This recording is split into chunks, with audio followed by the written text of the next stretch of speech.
a live writing session with Delores. And I'm here, honey. It is 11:04 where I am in Alabama, and we're just going to do a really quick live writing session. One thing I know I want to do differently in the future is to have scheduled writing sessions where we know exactly when we're going to go live, so you all can anticipate it. We have more scheduled, more intentional live writing sessions. Y'all let me know in the chat if you are interested in that. And what's a good time for you? Like for me, it's always late. I don't know why. Like even when I try to do this like in the daytime, it just does not work out. I think for writers, and I don't know, you let me know again in the chat if this is true for you, but it seems like we have I don't know, like almost like a time that is just best for us, like creative wise, it's just like this is a time that, I can do my best creative work and and it's always late for me. I want to say this started like in grad school. Yeah, like I want to say it started in grad school. It's just like I just noticed like it's best when the house is all shut down, everybody's, in bed or out or, whatever. And you don't have any real obligations or responsibilities at this hour besides sleep, you know. But when you're a writer, it's like sometimes these creative juices get to going at a certain time and it's like you got to go with it. So today I figured for this live writing session we can do a little multitasking. I am working on my Beacon site. I am revamping it with just a newer vision, more streamlined vision of what I offer, what I do, and how I want this site to be structured. It's I've had it for a little while, but it's been a like I can work on it in spurts. It seems um like I work on it and it may be months later before I work on it again, which is not good business. This is not good business sense, but but this is my reality right now, because I'm a pretty much a one woman show. And so everything happens, when I can make it happen, and so that's what we're dealing with right now. So this is a link in bio site that is excellent for authors and coaches. And so if you're interested, I do have an affiliate link here.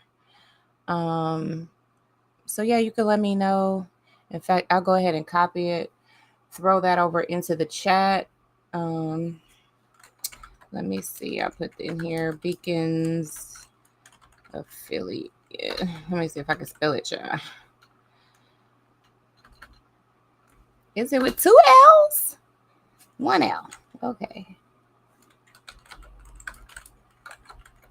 Okay, and I'll just go ahead and throw that in the chat for you and get that on over to you. So it's right there in the chat. If you're interested in checking out the Beacon site where you can store all of your coaching materials, all your this is a really good link in bio site, but you could do all your digital products in here. You put links to your sites and all that good stuff. So as you can see, this really does need a serious like revamp.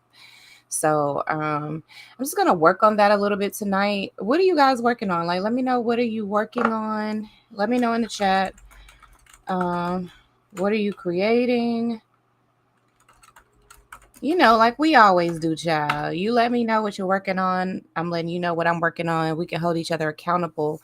And while we're working on this, I don't see any need why we need to be super focused. So on the other side of the screen, left side of the screen, I've got YouTube open, and we could just like let's just peruse what's going on in the algorithm. Let's like watch a couple of videos as we work and just see what comes up. Sometimes what I like to do when I'm multitasking, this doesn't require my undivided attention, so I can do that. So y'all let me know in the chat, what are you working on? I'm your accountability partner, child. Okay. So y'all need to let me know, child, so I can hold you accountable. You guys hold me accountable. And it's almost like we're just like in a virtual office space where we're all just kind of doing our thing, creating, working on what we're working on. And so y'all let me know what y'all got going on tonight. Okay, I'm gonna mute out and let's just see what's in the algorithm. We can start with this first one, child, because I want to know what the heck were these girls thinking by subway surfing. Oh my god, child. Okay, so let's get into that and let's work on this beacon site. A tragic incident happened here behind me at this subway station on Marcy Avenue station here in Williamsburg, Brooklyn. But I did get the chance to speak with the president of Passengers United about safety concerns and ideas to combat subway surfing. Two teenage girls lost their lives early this morning after what investigators are calling a subway surfing incident at the Marcy Avenue Broadway station in Williamsburg, Brooklyn. Police say it happened around 3 a.m. when the girls were unconscious on the tracks. They were pronounced dead at the scene. The stupid things that people do for a viral moment. Commuter Savannah Spirit, who rides the Marcy Avenue line every day, says the danger feels too close to home. I would recommend not doing that because inevitably you're going to die. It's just suicide. She says subway surfing has become a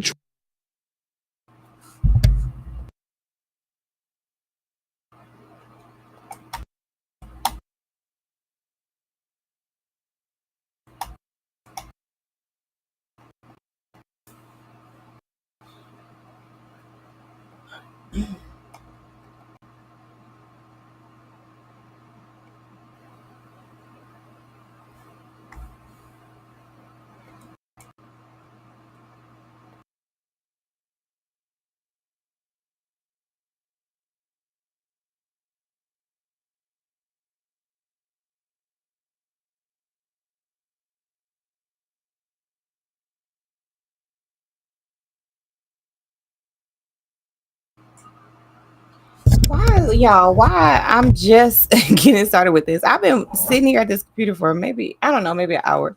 Tell me why this thing is starting to glitch. It's glitching out on us, okay?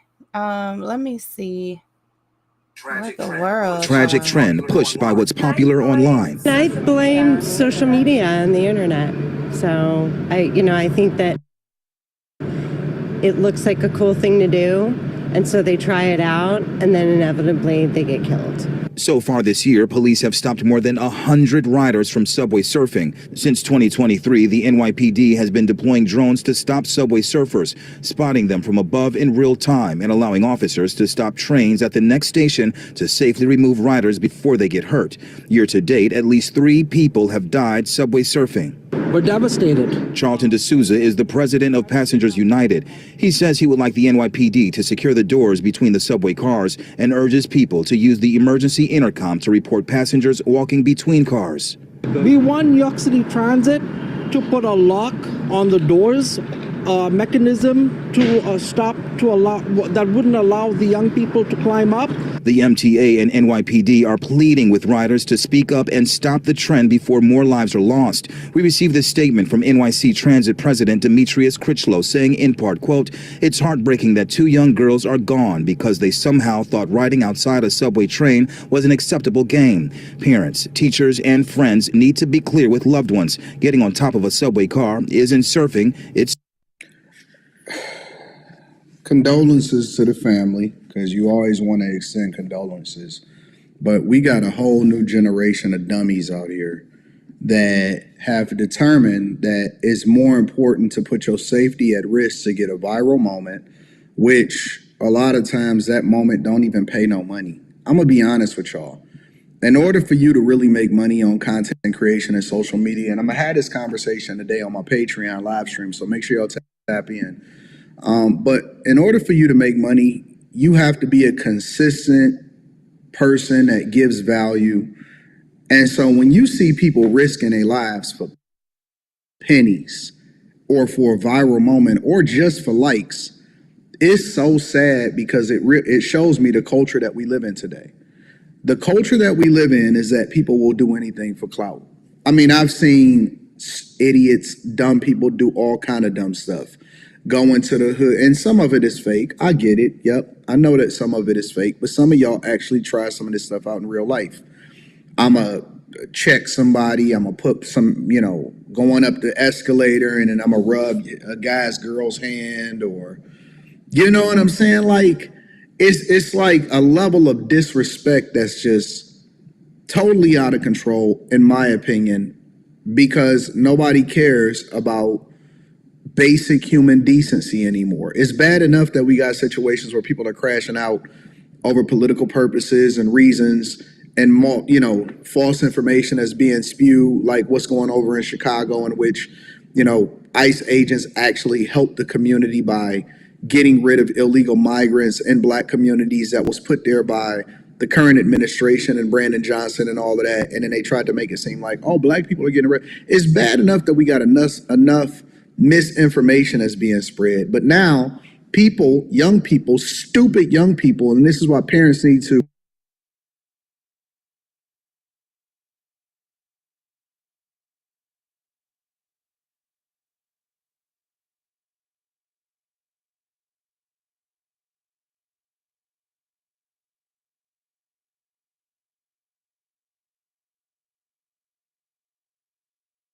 will do anything for clout.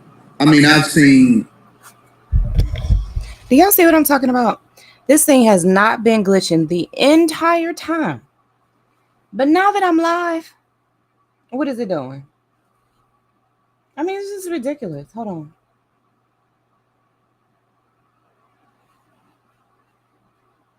Will do anything for clout. I mean, I've seen. This is annoying. Let's try to continue. And if this thing keeps acting up, then I'm gonna let y'all go. I'm not gonna subject y'all to this foolishness. Okay. Ay, ay, ay.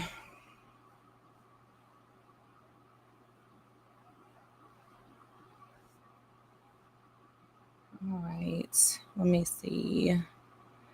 Now I'm wondering if it's like if I have too many windows open or something, Like, is it too many windows to the window? To the wall. Why am I like this? I don't know.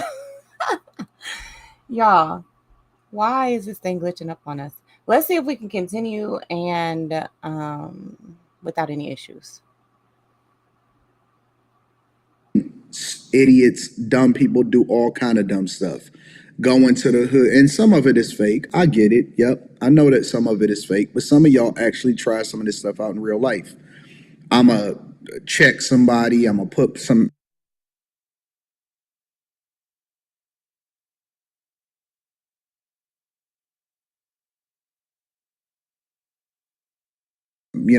Going up the escalator, and then I'm gonna rub a guy's girl's hand, or you know what I'm saying? Like, it's like a level of disrespect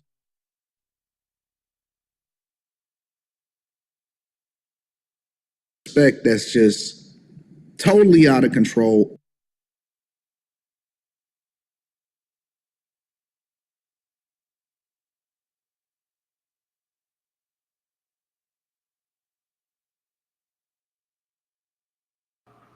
In my opinion, because nobody. Hey, y'all, I'm not going to do y'all like this. This is ridiculous. I'm closing out of this. And let's just listen to something. Because this is crazy. But it's probably because I have too many windows open. I think these apps, like some of these apps that I use, require a lot. And I'm just wondering if that's probably why it's acting like this. It's a lot of crazy stuff in my algorithm, y'all. Let's listen to this. This one says, "You hate your hair. Women furious in interview after hearing the truth." Let's listen to this. What is this, y'all? What's the beauty standard out of all the races? Y'all don't want the conversation for real, or do y'all? I want to know. If we're talking about what the actual beauty standard is, it's black women. But if we're talking about what society wants to portray, it's going to be white women. Okay. So is that why like black women wear like the wigs that are straight? No. It was at this moment that he knew he f***ed up. Black women are the beauty standard, and that's why white women are doing so much to look like black women. Well, first of all, let's just get one thing straight right now. She's already aggressive. All right, so let's not try to pretend to be her friend in this conversation. Maybe she's maybe she's doing that thing like that you be seeing women do, where they purposely be trying to. I don't know what it is. I don't know if they think it's funny or if it's what they call like testing, whatever it is. I don't like what she just did, and it pissed me off. So I already wouldn't be her friend in this conversation. Let's get that first. Do you think that maybe white women want to be black, but also black women maybe want to be white too? No, not really. Just because like white women, they do like the fillers and the BBL. Crazy how he just extended you an olive branch and you just wouldn't take it. Extended you it. I said maybe y'all both want to look like each other. You can accept that. All right. That was in the skin tans, but black women do their hair that looks like theirs. So it's just extensions. What do you mean? So it's like you're saying black women get hair just like theirs. Yeah, the straight hair. So okay, is straight hair just for white people only? No, so I mean like other races, like Asians, white people. Because when we look around, black women don't really grow straight hair like that. That's not true though. Some of them do. It's a small percentage. About the women that you're around. If we want to talk about percentage, I want her. I want Big Bag. My fault, Big Bag. I want Big Bag to show me what woman she's seen. What black woman she's seen with straight hair. Go Google that shit. See what I'm talking about. You know what I'm talking about, man. He grew out her scalp with straight hair. I bet you the closest thing she don't do is find a mixed lady. And she's lighter than like Stephen Curry. Or she got to go outside of America. Yeah, let that sizzle speak. She's got to leave outside of America to find this that she's talking about. Or she's going to try to say, oh, a Native American. That person, you mean a Native American? That's how crazy that was. Come on, man. This is wild what she just said. I am a PhD student. PhD. Don't care about your career. So we can start talking about percentages. Okay, so what's the percentage? So you have a bias. The black women that you're used to being around have texture just like yours, have straight hair just like you. But there are black women that grow straight hair. Yes, there are. You didn't say a percentage at all. Tell me, what's the percentage then? If you got a PhD, I need you to give me numbers. I want her to tell me which group of black women have straight hair. Well, black people have straight hair. Like talking about like Somalians, Ethiopians? Who are you talking about? Because they even got curly hair. It's not straight. I need to know which one she's talking about. Because every Negroid person, even when you go into Asia, go into Asia, look at their hair. It's not straight. Afternoon, out the room. Come on, bring it in there.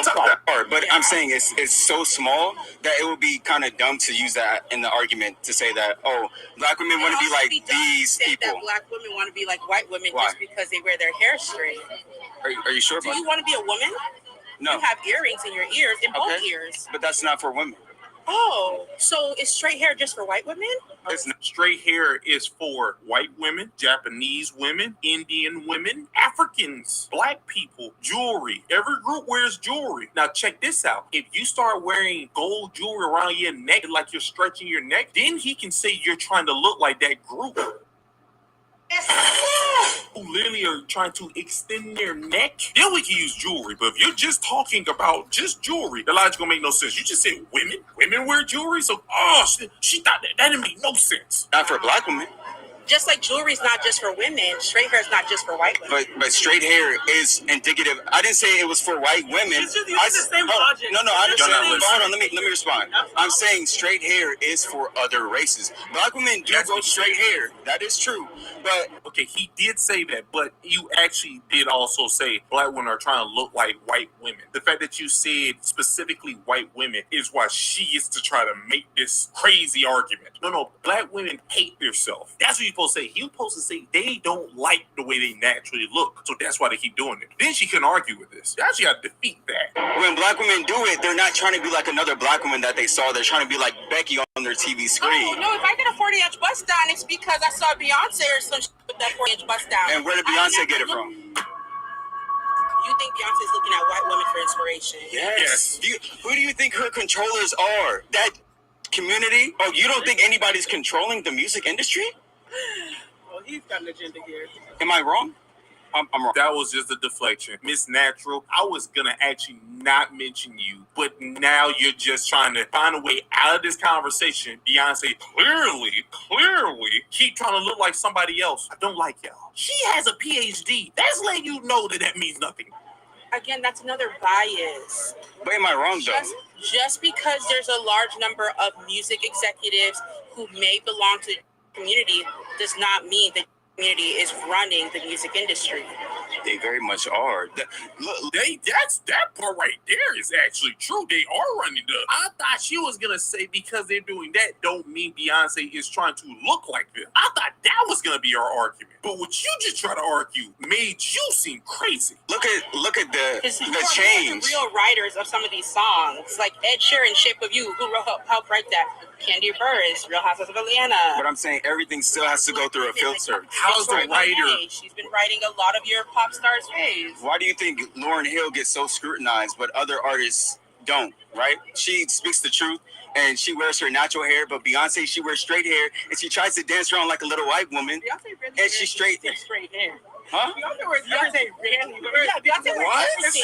Have you not seen the Cowboy Carter promo? She's got box braids. She's got curly hair. Hey, let me just check. Beyonce, that's crazy. First picture that showed up, she had straight hair in her head. That was crazy. Straight. She's so dumb. You're so dumb. You put Beyonce name in, all you see is straight hair. That right there is what happens when you argue with dumb people. She don't even know what she's talking about. Have you not seen the Cowboy Carter promo? She's got box braids. She's got curly hair. She's got straight hair. Like, she's always dyeing her hair. She got a nose job. That curly hair she's talking about is straight. That's straight hair. You mean they did something to make it do the loose curls? Make her nose straighter to look like a European? Come on. We got to be honest here. Am I wrong?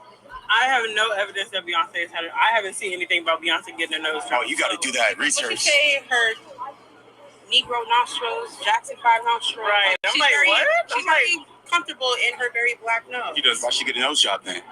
Are you her doctor? Do you have medical proof that she had a nose job? No, but I've seen evidence. Her physician come out? I've seen evidence on there. Evidence. It's not the argument. No one cares about this. It's about hair. The argument about the hair. Don't get caught up in this thing about Beyonce getting her nose done or what. From her physician. No, I didn't. Okay. But there's evidence. So nobody violated HIPAA, baby, to tell you that she got a nose job. No, but she did. Nobody violated HIPAA to tell you that. I'm just saying that before we were colonized, black women were not straightening their hair. We wore braids, twists, certain Bantu knots, things like that. We never straightened our hair as black people before we came in contact with Europeans. You know, white women also have curly hair, right?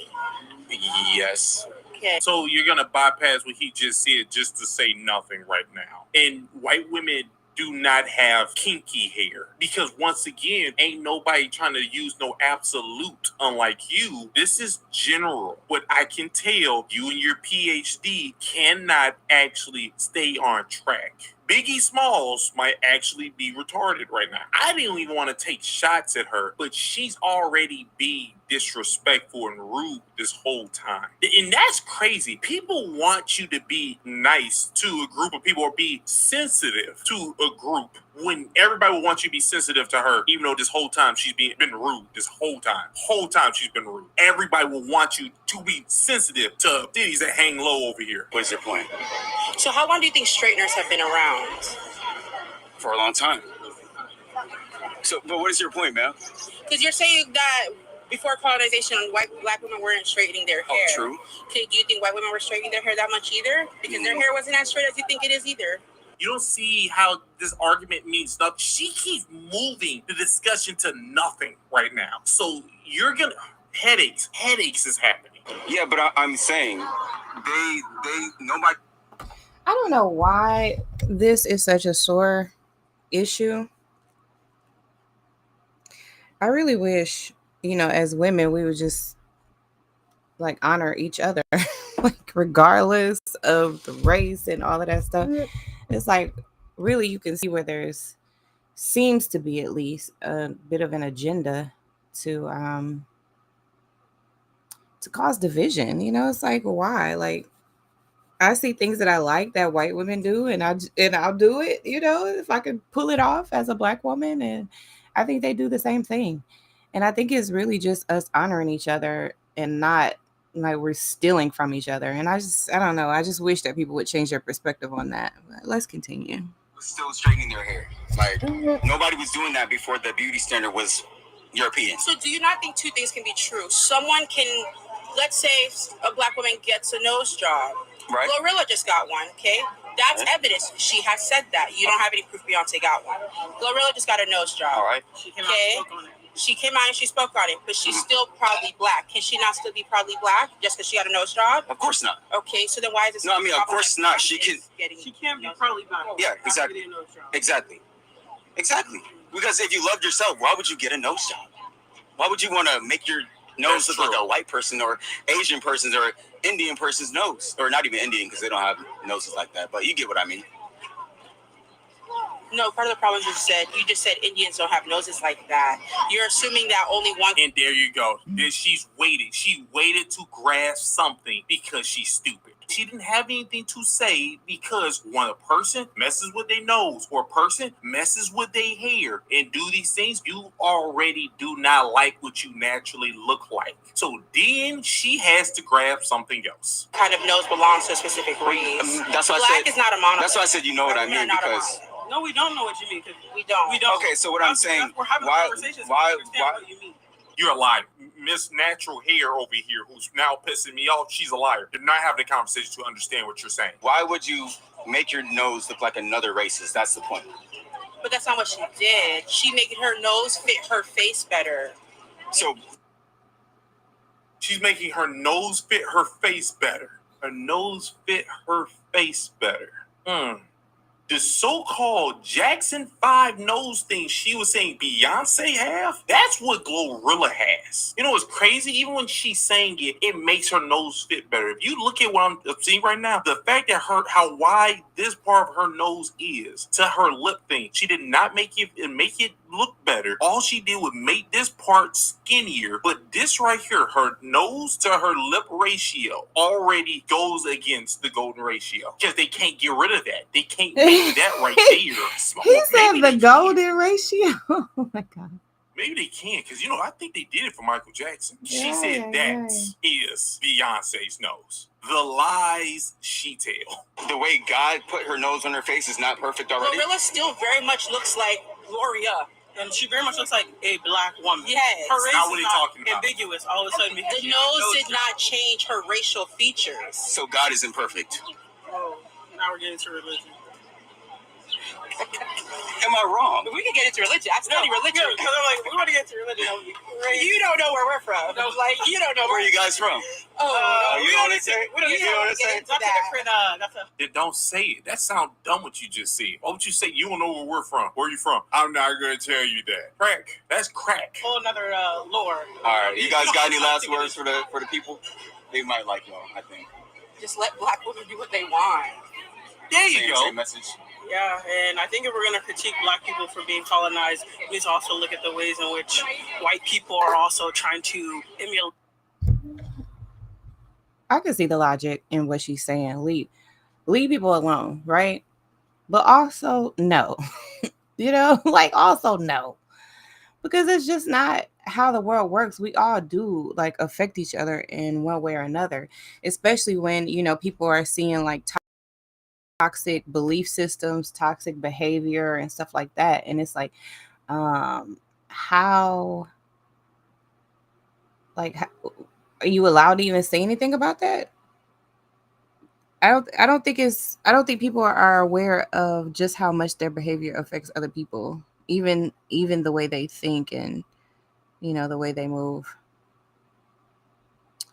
Let's finish this. It's almost over. I just think y'all need to stop doing lip fillers. And we always are. I just feel like black women are constantly criticized for any and everything we do. Our existence alone, we breathe the wrong way. We do something too nice. It's just always being criticized. And so I think that at the end of the day, black women need to be allowed to be black women because we're always criticized. And if we are going to criticize someone, white women have a lot of shit that we can start listing off on. Then if we're going to criticize women, at the end of the day, it's a lot of misogyny against black women. Thank you for watching the video. Thank you. That was what she was saying meant nothing the whole time. Big screen. Hey, yo, man. That right there was annoying what I was listening to. They did not have an argument. They didn't care what they were saying. She said Beyonce barely wears straight hair all through the pictures. Put Beyonce name in. Straight hair. That's all you see. And then said she had a Michael Jackson nose. The Jackson 5. No, she didn't. Glorilla still looks like Glorilla. What that's supposed to mean? What kind of argument was that? That's not the argument. And then the argument was about hair. Why did y'all start talking about noses? I would have never did it. I would looked told him and me like, what are we talking about right now? Can we go back to the fact that I know that black women don't want to look like themselves? You do know that white women like have curly hair. So you're saying that curl pattern that they have, black women have that curl pattern. Because I know that's why you bounced off that argument. Because Miss PhD, aka Miss I don't know what I'm talking about, or Miss Pizza Ham and Doritos. All right, I've heard enough of him. Let's listen to this. This one says, this is what cultural racism really looks like. Let's see. Creating stickers calling out multiculturalism, creating stickers calling out anything should not result in 2 years in prison. But least of all, stickers that are actually true. You think we're supposed to be afraid? We're supposed to be afraid of your black ass? All right, guys, I have something super offensive to say. And if you have been programmed by the mainstream media, I can assure you, you probably will be offended. Okay? And I'm just going to apologize in advance because that's what you have to do. You have to apologize even when you do nothing wrong. But here I am. I'm going to say it anyways. And it's absolutely horrifying. Are you guys ready? It's okay to be white. Oh my gosh, somebody call the cops. Come get me, come lock me up. Because I said it. We live in a world where saying something like it's okay to be white, a sentence that literally just affirms someone else's existence, gets treated like it is a hate crime. But you can scream you hate white people and white people are white supremacists and get a blue check mark and a brand deal with no consequences.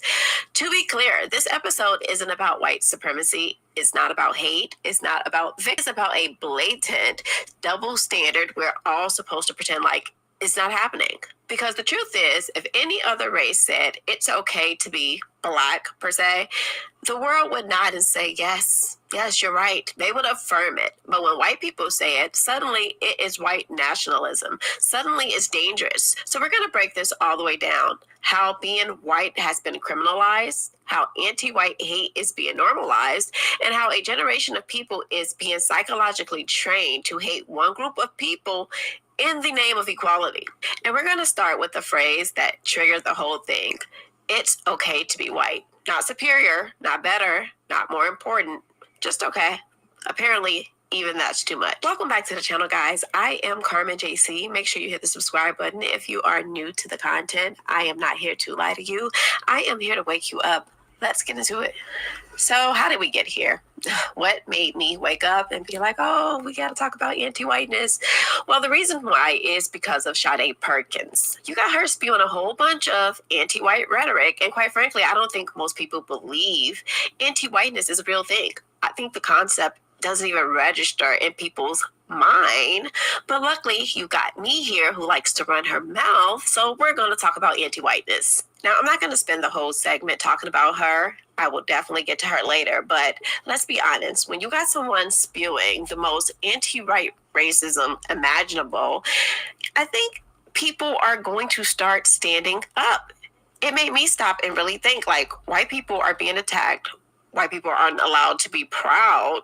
White people aren't even allowed to be white in their own country.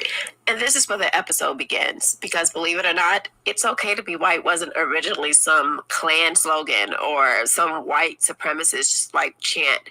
It was bait, literal bait, a social experiment. If you don't know what 4chan is, it's basically an anonymous online forum known for being raw, chaotic, and sometimes intentionally provocative. Think of it like the internet's unfiltered basement. That's where the campaign was essentially born. The goal was to say something completely neutral, just 5 words. It's okay to be white, and watch the world lose its mind. And that is exactly what happened. Colleges freaked out. The media spiraled per usual. Schools launched investigations. Politicians made statements. You think somebody set off a bomb in a civil rights museum. That's how, like, serious this was taken. Just, it's okay to be white. Let's go ahead and take a look and see what all the craziness is about. Take a listen. Here's the lead of an actual Washington Post story. Quote, flyers saying it's okay to be white were found taped to the exterior doors of a Maryland high school Wednesday morning, apparently as part of an effort to spark racial division, unquote. Officials at Montgomery Blair High School in suburban D.C. say they ripped down those signs, called the cops, and are investigating security footage to find the monster who did it. The sentiment, it's okay to be white, is now a hate crime. Okay, so what's the correct position? That it's not okay to be white? Being white, by the way, is not something you can control. Like any ethnicity, you're born with it, which is why you shouldn't attack people for it. And yet the left does constantly, in case you haven't noticed. So who's sowing racial division here? They ought to stop. These things never end well.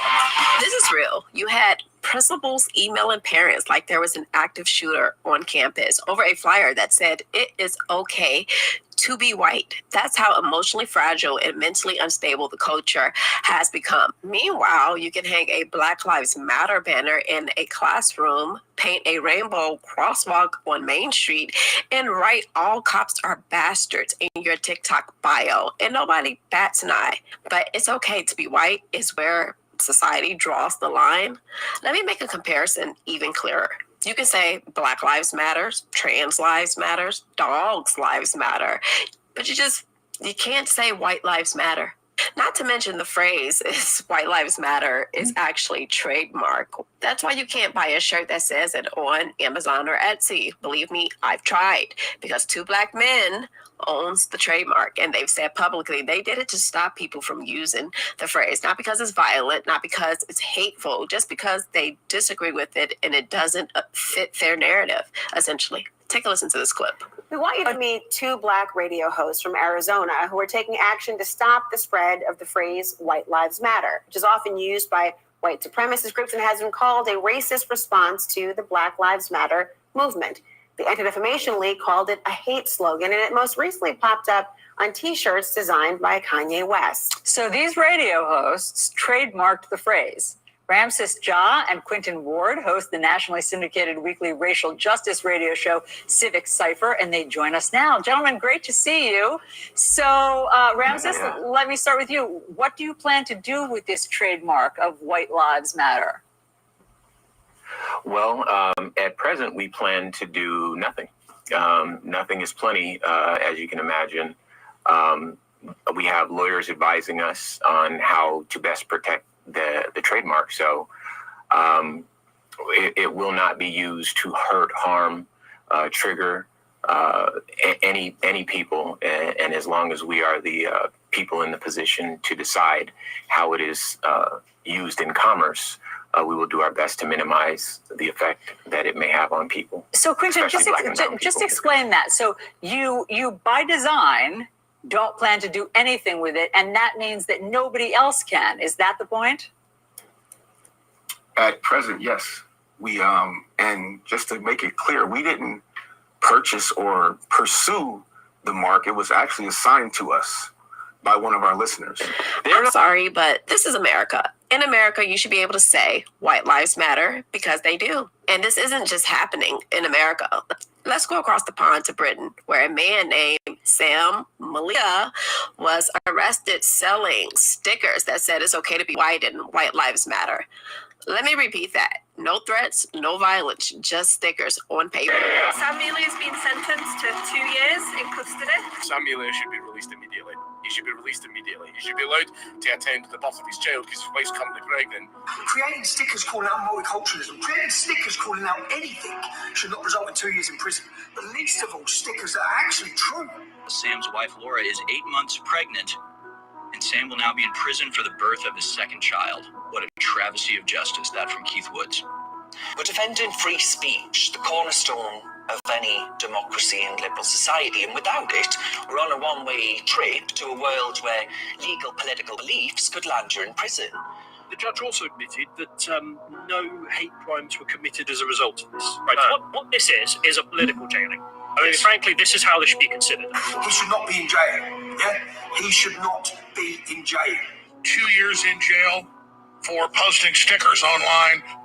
that say our borders are open, we're being replaced. Stand up for yourself. That's why they want you silenced, is because you're good people standing up for yourselves under attack, and people resonate. That's why they want to silence you. They raided his house, went through all his electronics, and tried to find something criminal. They found nothing. So what did they do? They dug through his phone, pulled out text messages from 5 years ago, and said, oh, well, look, this one right here is kind of racist, so you must be guilty. That is the standard now. No crime, just thought policing. They couldn't charge him for what he did, so they punished him for what he thought. Meanwhile, you can chant death to white people on TikTok and get a Nike sponsorship. It's totally fine. It's okay, nothing to see here. Now, to be clear, this isn't about white supremacy. It's about racial division. It's about breaking America down from the inside out. It is manipulative, it is coordinated, and yes, it is very disgusting. However, the most disturbing part of all of this, most people know this is wrong and they say nothing. But I'm not one of those people. Let's go a step deeper, because this isn't just about posters getting ripped down or people getting censored online. This is about white Americans dying and nobody's saying a damn thing. Let me introduce you to a name you probably don't know, Daniel Shaver, an unarmed white man that was shot in a hotel hallway on his knees begging for his life. He was shot 5 times with an AR-15 by a cop. Where was the outrage? Where were the protests? Where was the candlelight vigils in a moment of silence? Nowhere, because he was white, and that didn't serve the narrative. White trauma is not profitable. White pain is not trending. To be clear, I'm not going to do a full breakdown of Daniel Shaver here because I've got a whole episode coming, and trust me, you'll be sick to your stomach when you see what really happened. But for now, just remember, if Daniel Shaver had been black, his name would be on t-shirts, murals, and he would have a Netflix documentary. Instead, he's a ghost on YouTube, and he's not the only one. Tony Tempa, a white man with mental health crisis, pinned face down by Dallas cops while screaming, "You're gonna kill me." And guess what? They did. And they laughed while they were doing it. No murals, no hashtags, no GoFundMes. And the same thing happened to Kelly Thomas, mentally ill, homeless, beaten to death by the police in Fullerton, California. His last words was, "Dad, help me." And again, nothing. So let me get this straight. We're told white people run the country. We're told they have all the power. We're told that they're the problem. But when white people get murdered by the state, it doesn't even make a headline. If white people are truly running everything, then where is the justice for their own people?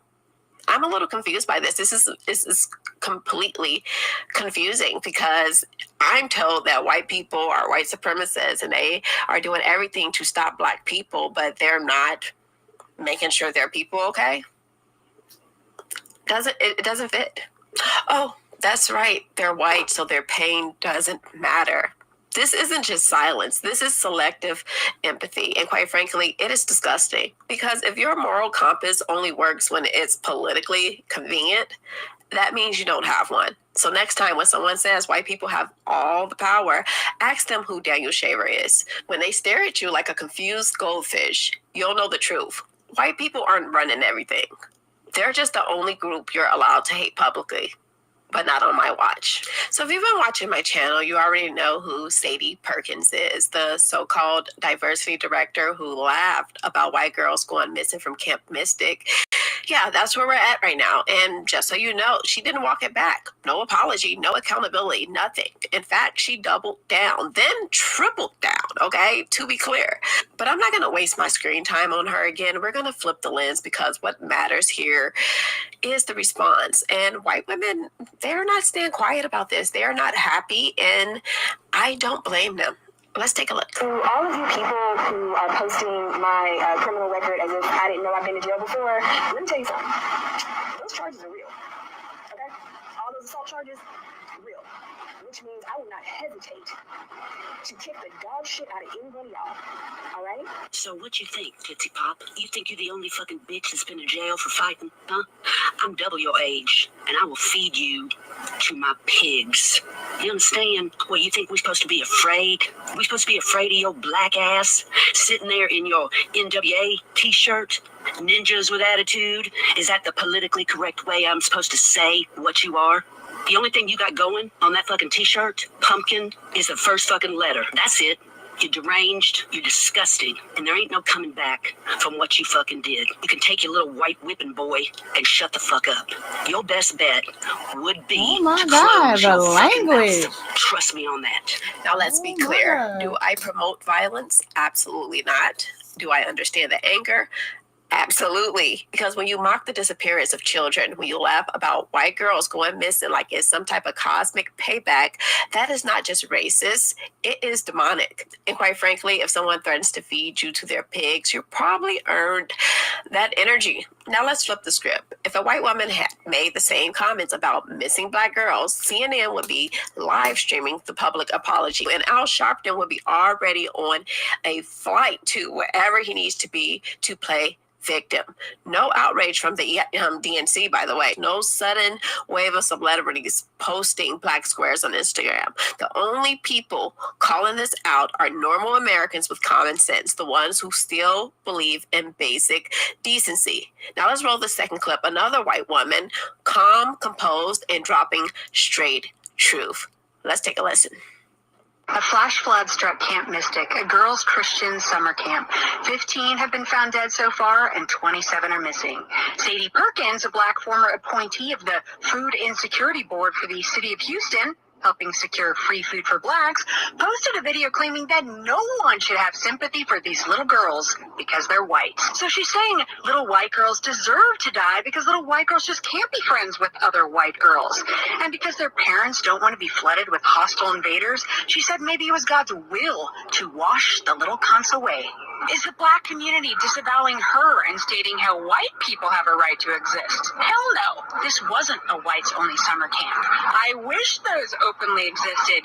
We need safe territories again from hostile anti-whites like Sadie. She went on to say how these little dead girls are getting so much coverage and rescue efforts just because they're white. Yeah, tell that to the whites during the North Carolina flood, who were basically on their own for days until other white people showed up to help. Yes, it's always white people doing the saving of everyone. If it were non-white girls at this camp, we'd see race and racism mentioned countless times, but not one mention that these girls are white unless in a derogatory way. She hates us, yet she also has a problem with white people living together in an enclave. Good, I hope there are intentional white enclaves forming in Texas, lots of them. It's natural and healthy for white parents to want their white kids to grow up with other white people like them, free of anti-white hate, lies, and replacement against our will. Meanwhile, how many sacred spaces for minorities exist? They have their own countries, and now they also want white countries too. It's high time white people tell the Sadies, we don't give a damn what your big fat mouth says. We are going our own way without you. We don't need your permission. We don't need disclaimers or a black friend to make it legit. Call us your tired names. We don't care. We will not live with people who hate us, who want us gone, who are destroying our towns and countries. Of course, when Sadie got called out for checking her own bias, she shouted, racist! Her husband Colin probably coached her. Now, before you say he's a white guy, actually he's a Jewish commie and pastor of the Unitarian Universalist Church of Houston, which is basically just a wacky cult spewing nothing but a bunch of anti-white, feminist, gay shit in a church pretending to be love. There's one thing I agree with Sadie on. White people, you don't need a black friend. You don't need a token, an exception to the rule. You need racially conscious white friends. No matter what whites do, it will never be good enough. Anti-whiteness has been so open, accepted, and promoted that Sadie felt comfy revealing her true feelings on race. Not even a shred of sympathy when innocent white girls drown in a flood. How do you think this is going to turn out when your kids are a minority? It's time to put your people first, just like everyone else does. Now, people are just very frustrated. I don't think she is trying to be hateful. I think she is being logical. It's okay for white kids to be around other white kids. It's okay for white families to live in white communities. It's okay for white people to not want their children to be brainwashed with shame, guilt, and generational blame. And the truth is, every other race is allowed to have pride. But when white people say, hey, I'm proud of who I am, suddenly it is a genocide. Let me make something very clear. White Americans are tired of being treated like outsiders in their own country. They're tired of being guilt-tripped for crimes they've never committed.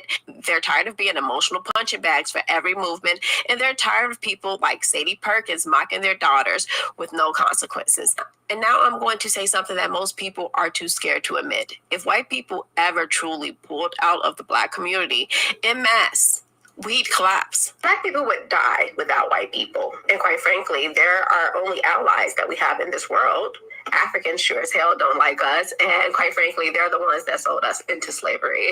And if you really think about it, we don't produce anything, we don't own anything, and we damn sure do not know how to live off the land. And with all the dysfunction that is coming out of our communities, I don't think people will want to help us. We as a community need to change our worldview, and we have to be accountable for the things that is happening within our community and actually come together and do something about it. This toxic relationship that we have with white people and this built up anger that we have against them, it needs to come to an end. I'm telling you guys, the people at the top is loving this. As we stay distracted, they destroy our country. True Americans do not care about race. And if you are a person that cares about race, then you are a part of the problem. We live in the greatest country in the world, and there's people out there that would die to be in our positions, and there's people out there that do die to try to get here. Basically, what I'm trying to say is, united we stand, and divided we fall. Let me explain exactly what I mean. We're not just talking about Black excellence here. We're talking about infrastructure, mass food production, energy supply, transportation and logistics, engineering, water systems, nationwide agriculture, distribution networks. To be blunt, we don't run any of that. We don't have anything near that. We probably don't even know what to do with it because we are not self-sufficient. So no, it's not enough to shout, we built this country, if you can't build a damn garden in your backyard. The Black generations before us had dignity. They were resilient. But this generation, we've got TikTok, trauma bonding, and a bad attitude. So now we don't have the infrastructure, we don't have the mindset, and we sure as hell don't have the unity to replace what white America provides. Now, to be clear, in the second clip, the woman mentioned that her husband isn't white, he's Jewish. Some people tried to use that as a gotcha, like, see, she's married to a white guy too. But I want to clear this up. There is a difference between a white Christian American and people who might look white, but operate from a completely different ethnic culture and religious identity. Let me be honest, this is not about hate, this is about accuracy. So I'm about to drop a clip of the great Mark Dice because he breaks this down perfectly. Take a listen. Jewish communities have been pushing the exact kind of hatred against whites that they claim to want people to stop using against them. Now, I don't like generalizations. Not every Jewish person believes that. But it is true, the Anti-Defamation League was part and parcel with Black Lives Matter. It is true that some of the largest financiers of left-wing anti-white causes have been Jewish Americans. They went all in on woke, and it wasn't just ADL. It was some of the top Jewish organizations in the country that have done that. And if you're still having a hard time understanding what's going on here, I know some people are just a little bit confused still. Here's John John Stewart. John Leibowitz, who goes by the stage name of John Stewart, explaining it further. The Jewish community and the Black community, we should be together. Jews and Blacks we shouldn't fight, but there shouldn't be tension. Jews and Blacks should get together and get whitey. Well, what happened there is most of the audience doesn't understand the distinction that Mr. Stewart is making, that many Jews often do make between being Jewish and being white, because most people think that Jews just, quote, are white. And if you still don't understand what's going on here, here is Ben Shapiro denying that he is white. Not to do it systematically, but fundamentally there is an issue with the fact that we are not fully represented. Like, the entire population is not represented. We have never had a Black female president. I still have to pay taxes. The whole concept is no tax. He said, we've never had a Jewish president. Who cares? So this diversity-obsessed woman wants, everyone in Congress to be divvied up by their race, and an equal number of members of Congress versus the ethnic groups in the United States. So then Ben Shapiro says, well, we've never had a Jewish president, et cetera, and then goes on to say this.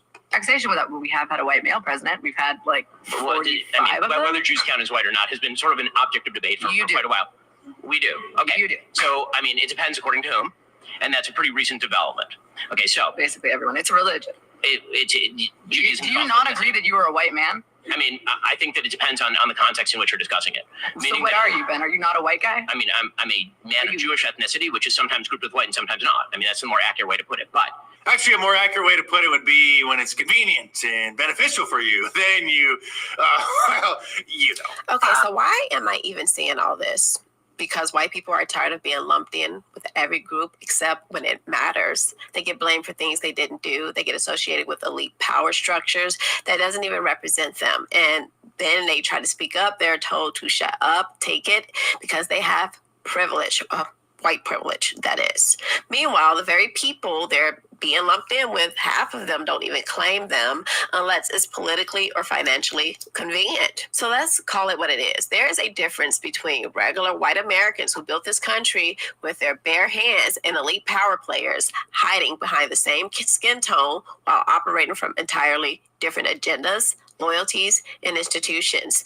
This is not about division. It's about honesty. When people say it's okay to be white, they're not talking about billionaires and banking towers or Hollywood execs playing God. They're talking about regular white Americans in your grocery store, working class people that just want to raise their families and be left alone. And they deserve that pride, just like everyone else. So again, let me be loud and clear. It is okay to be a white Christian American. That's what this country was founded on, not to erase anyone else, but to acknowledge what's real. America is still the greatest country on this planet. And if we want to keep it that way, white Americans deserve pride, respect, and protection too, because mutual respect only exists when everybody is allowed to speak the truth, not just the most offended group of the weak. And quite frankly, the only way this country is going to ever be able to survive and keep thriving is together. We cannot let people continue to separate us and tell us that white people are our enemies or black people are our enemies. No, behavior is the enemy. Not being with God is the enemy. It is a spiritual war. And if we all don't come together, we're going to lose. So if you've made it this far, let me just say this. You are not crazy. You are not racist. You are not a bad person for saying something as simple as it is okay to be white. You're just living in a society that punishes common sense and rewards dysfunction. Because let's be honest, this isn't about white supremacy. It is about white submission. They want you quiet, they want you ashamed, and they want to erase you from your own country while calling it progress. But here's the truth. You don't get unity by pretending white people don't matter. You don't get justice by erasing the people who built the roads and grew the food and fought the wars. You don't build a better society by silencing the group that built the one you're living in. So yes, say it. Say it with your chest. It's okay to be white. It's okay to be proud of your heritage. It's okay to push back when people spit in your face and call it diversity. Because this country only works when everybody is allowed to have pride, not just the most performative or politically useful group. And to every white American watching this, don't let them guilt you out of your voice. Don't let them shame you out of your identity. And don't let them rewrite history just because it makes weak people uncomfortable. You don't owe anyone your silence. You owe your children the truth. You owe your ancestors your courage. And you owe yourself the right to exist unapologetically. But this isn't just about pride. It is about survival. If this culture keeps spiraling where pride is criminalized and delusion is celebrated, we're all going down. White, Black, Hispanic, Asian, all of us. So either we wake up now or we lose it all later. That is the message. That is the warning. That's why I said it. It is okay to be white. I am Carmen JC. Make sure you guys hit the subscribe button, drop a comment, and share this with someone who needs to hear it. I don't speak for the algorithm. I speak for the people, and I am just getting started. Thank you guys so much for joining me. I really appreciate you guys. You guys are so awesome, and I'll see you guys next time. Conscious culture, we awaken and we learn. Fire in our spirits, watch the system as it burns. Question every lesson, let the real truth return. We break the mold, and now it's our turn. What did y'all think of that? I'm so tired of seeing all this racial stuff. It's just, I mean, it's just so surface level and so stupid, you know? But, you know, it is what it is, I guess, child. At least, you know, from my perspective, I just, I just decide that I want to be a better example of how things should be, you know? Like, I want to be that living example, living, walking example. And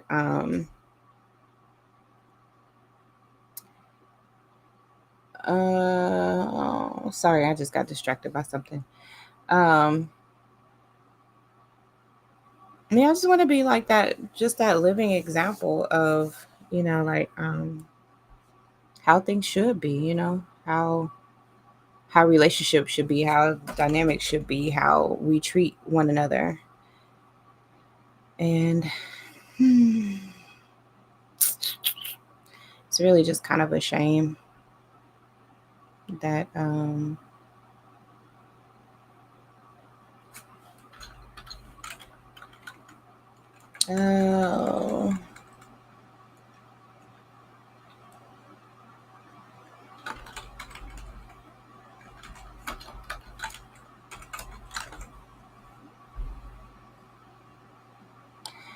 yeah, so let me see what's next in the algorithm, child.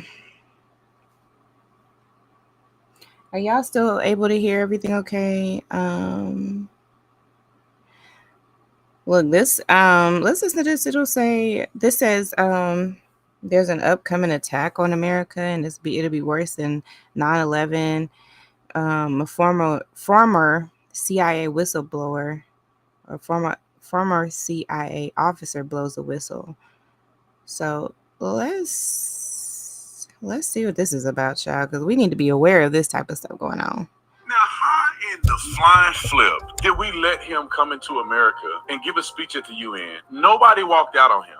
Nobody turned their back on him. Nobody's even said anything about it. Some of his soldiers are here on U.S. soil for a future attack. Can you explain, like, what that is, what that means for America, and how in the world did he get them in here? Their intent is there's a multiple terrorist groups supporting Al-Qaeda's plot, and they're all running different pieces and different cells for kind of a massive 9/11 style upcoming plot here. That's crazy. What does that look like for America? Because you had mentioned before that they are coordinating terrorist sleeper cells in America, and they want to do an October 7th style attack. What does that look like? I mean, I don't think they could take people hostage like they did on October the 7th. Is it just a mass casualty situation, or do they think they're going to take land? If it doesn't get forwarded, or pieces of this doesn't get forwarded, this will obviously be probably the biggest attack ever on the U.S. since Pearl Harbor. Sarah Adams, welcome to the Officer Tatum Show. I'm excited to talk to you. And I feel like that people of your caliber understanding terrorism, counterterrorism, and things that go on in this country, especially with this guy that we're about to talk about, I think is invaluable. I don't think enough people are talking about the terrorism, the sales of terrorists that are already in our country. And this gentleman, Julani, or whatever his name is, Abu, I want to talk about him. He was the one featured at the UN where he got on stage and he had given a speech on behalf of a country, and nobody walked out on him. And there's rumors and reports that you can clear up for me and the audience that this guy was a part of a terrorist cell. He was a part of committing terrorism linked to Hamas to some degree. Can you talk to us about that? And I also want to jump to, after we deal with Abu, I want to talk about the threat of terrorism that already exists in this country underneath, the reality of what we know. Yeah, so as a quick down and dirty, okay? Julani joined Al-Qaeda in Iraq right after we invaded, so around 2003. He ended up being like a senior commander, and he was leading efforts in Mosul, and he was doing a lot of those suicide attacks and those IEDs against the U.S. patrols, right? So he killed a lot of Americans during that time. About 5 years in, we detain him, and he goes to Camp Bucca. He gets released. He then joins back with Al-Qaeda in Iraq, and now it's led by Abu Bakr al-Baghdadi. Remember, Trump killed him and said he died like a dog, so most people know him. So he was then attacking U.S. soldiers, and in 2011, the Syrian civil war kicked off, and Baghdadi sent him to Syria to set up an Al-Qaeda group there. It was called Al-Nusra Front. He was attacking Assad forces, American civilians there, and American soldiers. That's when we put him on the most wanted list. Now, fast forward to 2017, he created another group. It's called HTS. That's the group that did this big overthrow of the Syrian government in November.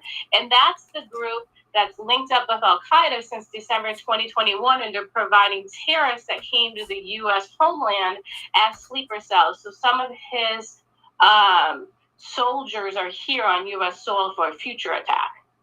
Now, how in the flying flip did we let him come into America and give a speech at the UN? Nobody walked out on him. Nobody turned their back on him. Nobody's even said anything about it. I thought that this was fake news. I was like, people, he probably looked like another guy that they're propping up and people just want to share stuff. But this is the guy that's responsible for American deaths, responsible for terrorism. And you said that he has now, with the organization he created, have sleeper cells here in America. Can you explain like what that is, what that means for America, and how in the world did he get them in here? Yeah, really, really simply, starting the end of 2021, Al-Qaeda started plotting an attack here. So starting in 2022, they started sending terrorists here. The majority of them, as you can imagine, came over the southern border with fake identity documents. So let's say he sent a Syrian terrorist here. He might have a Turkish passport. He came over the border, so he's now here with a Turkish identity. Even if he was on a watch list, it doesn't matter because he's under a fake identity. Another way they did it is they used some of these fake identities and they went into other pipelines. One pipeline was kind of how we evacuated special immigrant visas from both Iraq and Afghanistan. So some of the terrorists went in those pipelines. Another pipeline is they came in different education programs like through universities, etc. So some unfortunately came here legally as well. And so their intent is there's a multiple terrorist group supporting Al-Qaeda's plot, and they're all running different pieces and different cells for kind of a massive 9/11 style upcoming plot here.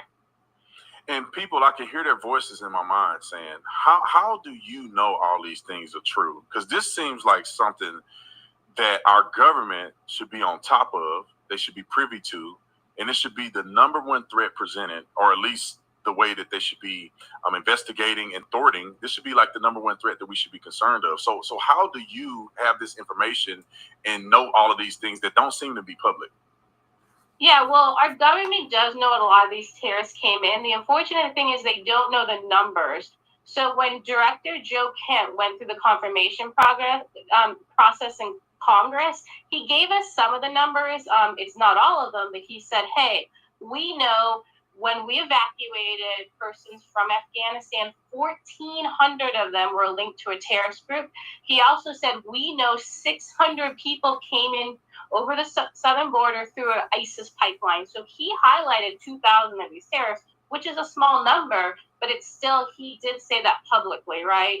So this is well known. Now, when we talk about some of these Syrian connections, they've already been involved in a plot. So the January 1st New Orleans attack links back to some of these HTS networks. The government kind of made you feel, hey, this was a lone wolf. That's actually not the case. His cell, Shamsuddin Jabbar, his name was, he was a former veteran who unfortunately ended up joining ISIS. His cell was led by the ISIS military commission, and the U.S. government did kill the head of that commission. They bombed him just this March, and he's gone now. The deputy head of that cell, his name's Khalid al-Shami, he is in Giuliani's Ministry of Defense. So think about it. He's basically running a giant unit in their military, be kind of like the head of our PACOM sent a terrorist cell to another country, right? So it's almost like an act of war if you really looked at it, because it is directly to his, Defense Department. Why did they let him do it? Like, I mean, in your opinion, I mean, obviously you're not in their brains, but why did they let Giuliani speak in America? Like, does that show that we're weak and we're allowing this to happen, therefore our vulnerabilities can be exploited? Or is there a tactic to it? Or could we be the CIA track him and bug him, and they're trying to find a way to get him in so we can thwart his opportunity to do this? Like, what are your thoughts on that? Yeah, there's two pieces. There's a political piece, and then you're kind of bringing up an operational piece. The political piece is very, very simple. There's a strong effort for kind of a Middle East peace plan, maybe leading into something like a Nobel Peace Prize. And there's a belief they need to bring Giuliani, who's now the president of Syria, since he took over the country with a bunch of terrorists last year. They need him for this peace plan. So that's the political piece. Now, unfortunately, on the operational side, our Department of Defense is allied with Giuliani, and they're taking out targets for him. Unfortunately, they're selling it to the American people as, hey, we're doing these effective operations against ISIS, and they're not. Just this year, 2 times they said they killed the head of ISIS. He's still alive.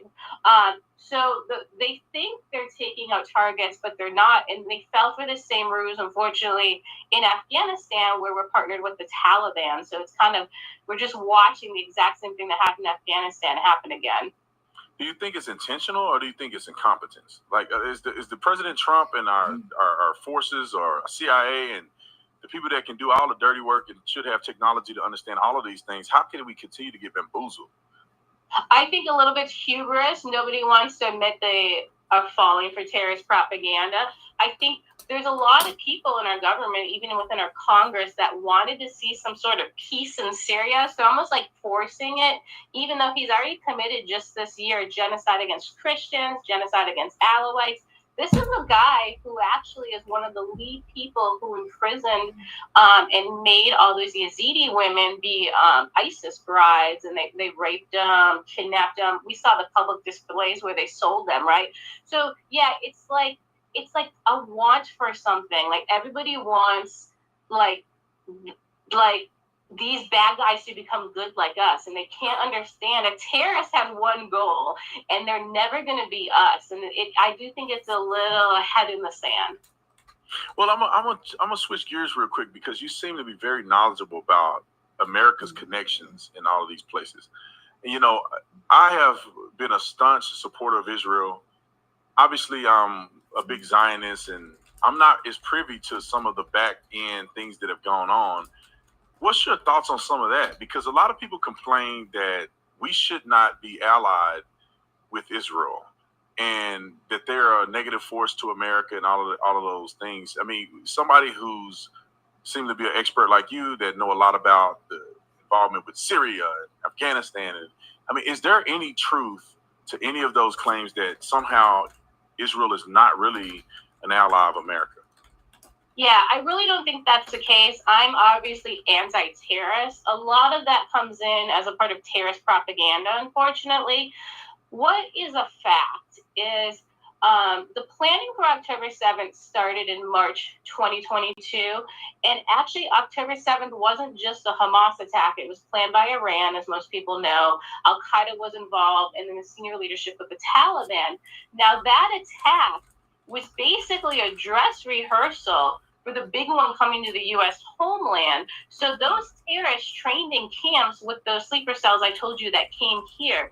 So this is like one small piece of the pie. So the way I look at it is, hey, everybody Israel kills in this piece of the pie helps us. They've already killed, I told you how we killed one individual involved in the plot. They killed one of the Iranian brigadier generals involved in the plot here, right? So everyone they kill, as you can imagine, makes us safer, because they take out one more person in this pipeline. They took out the whole senior leadership of the Hezbollah Radwan forces. Again, that's very, very crucial. They were actually targeting U.S. interests as well, and they were involved all the way back to our Marine Beirut bombings. So the thing is, Israel has been incredibly effective against terrorists in the last 2 years. As you can imagine, to be effective against terrorists, you have to go a little scorched earth. We saw this in Libya.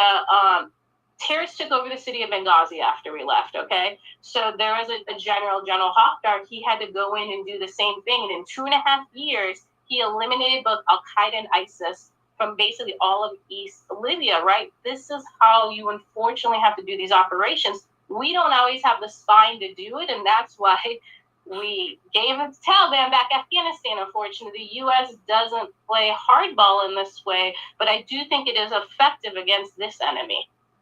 I'm glad you said that. I've been getting killed about Israel, and I don't know nothing. You know, I don't know much about the underpinning ideas that some of these people are bringing up. And then again, I had no idea where you stood on that. So, but I do respect what you have to say. And I wanted to know is like, what is this? Because I felt, like I said, not as knowledgeable as you, but I felt like that there's a reason why we have a strategic partnership with Israel.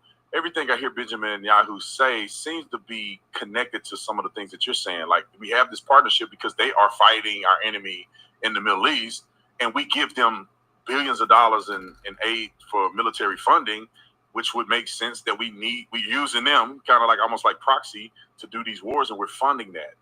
I want to get back to. Can I bring up one thing about the funding, though? So the interesting thing is when we fund our allies, for example, in these cases, a lot of that is the money stays here in the United States. We buy the weapons and we fund them that way. So that's also how we kind of support our own military, right, through these sales to our allies, because you can imagine we can't just sell weapons to anybody. We have moral compasses. Some people use these weapons in horrible ways against their own people and for genocides and stuff.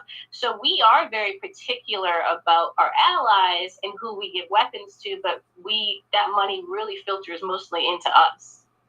That makes sense. And yeah, a lot of people don't know that. Like they say, we give Israel $3.8 billion a year, but it's like, no, we don't just give them the money and let them go buy military equipment anywhere in the world. They have to come to us to use all of that money with us. Or at least in this year, I think the last year they have to use 75%. I think it's going to end up being 100% of that military funding. They have to come through us. And I think it's like a bank account. It's not even like a money given. It's kind of like they have a credit line through things that they, end up using this our military equipment, which brings economic, money back to the America and our national security. But I wanted to get to how is this gentleman Julani connected to Hamas? Is there a direct connection, or is it a connection through Iran and Syria or something, or is it like a direct connection to the terrorists in Hamas? Yeah, the best way to put it is the terrorists have joined this council, United Resistance Council. The kind of like funny name people call it is the Islamic Army. So it was basically set up by Al-Qaeda, but all these terrorist groups joined and they share resources, money, funding.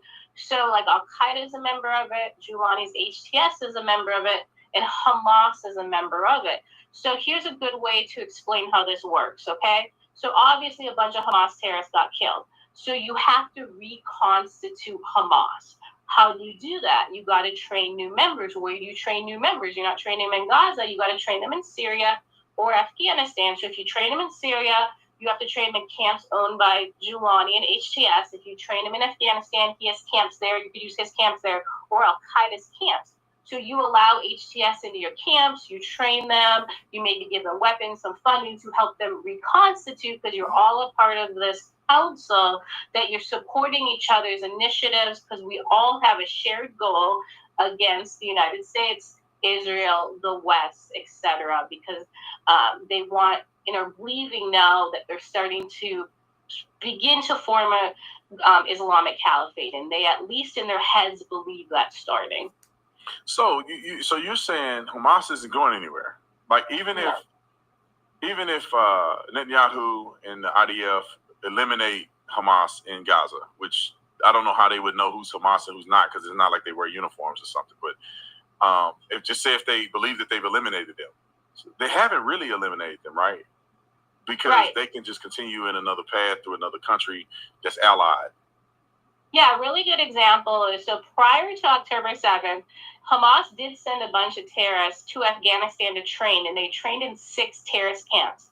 Now, because as we said, a lot of Hamas members really have been killed, they are now training in 12 terrorist camps in Afghanistan. So if you kill one Hamas member, you train 2 new ones. So unless they're going to start striking them or they're reconstituting, and that's not happening because the U.S. has stopped its strikes in Afghanistan, then Hamas will just keep reestablishing and growing itself, and then these other groups are obviously supporting in this effort. Now remember, this number really doesn't get discussed, but when those terrorists crossed into Israel, the number is somewhere in the 6,000-7,000 range. There weren't 6,000 and 7,000 members of Hamas crossing over. There's people who are like within the Taliban, these Syrian terrorist groups like Hold on, HTS. y'all. We know.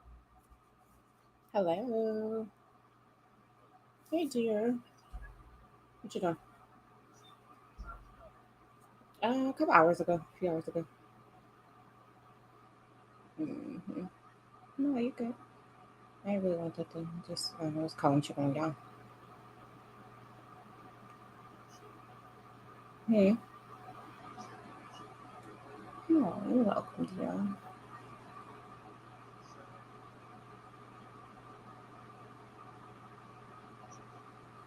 I'm on live right now. Just doing some writing.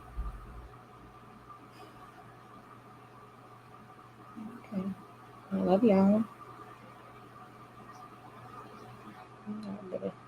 How's the man doing?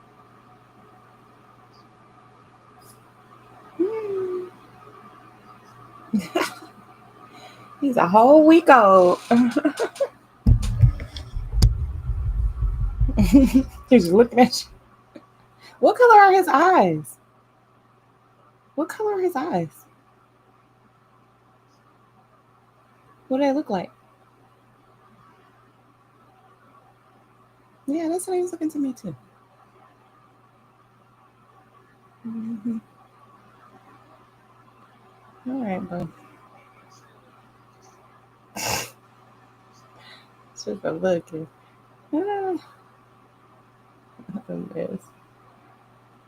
All right, sugar.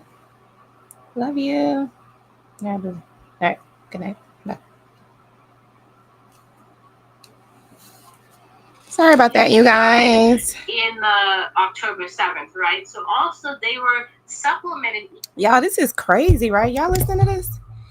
That was my son. Y'all was my youngest son. I was checking on my grandbaby earlier. You guys know I'm a grandma now. So, I check on that baby.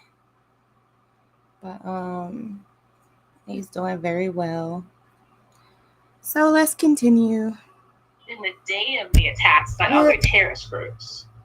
That's crazy. What does that look like for America? Because you had mentioned before that they are coordinating terrorist sleeper cells in America, and they want to do an October 7th style attack. What does that look like? I mean, I don't think they could take people hostage like they did in October 7th. Is it just a mass casualty situation, or do they think they're going to take land? You know, they're going to take a small town, or, you know, what do you think that's all about?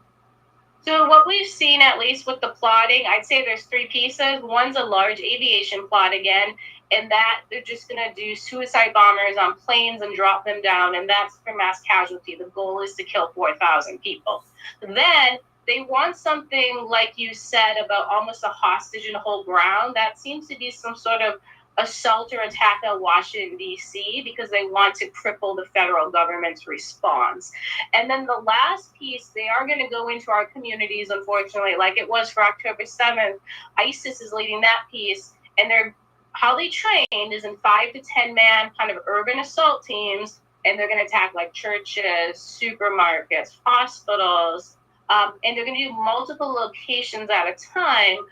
So that'll be very difficult for law enforcement. And they're also going to either target law enforcement or look like law enforcement to fool civilians. Yeah, I'm not liking any of these colors. During the October 7th attack. So I keep playing with them to see if I don't like them. This doesn't get forwarded, this will obviously be probably the biggest attack ever on the U.S. since Pearl Harbor. So it's a very, very scary situation.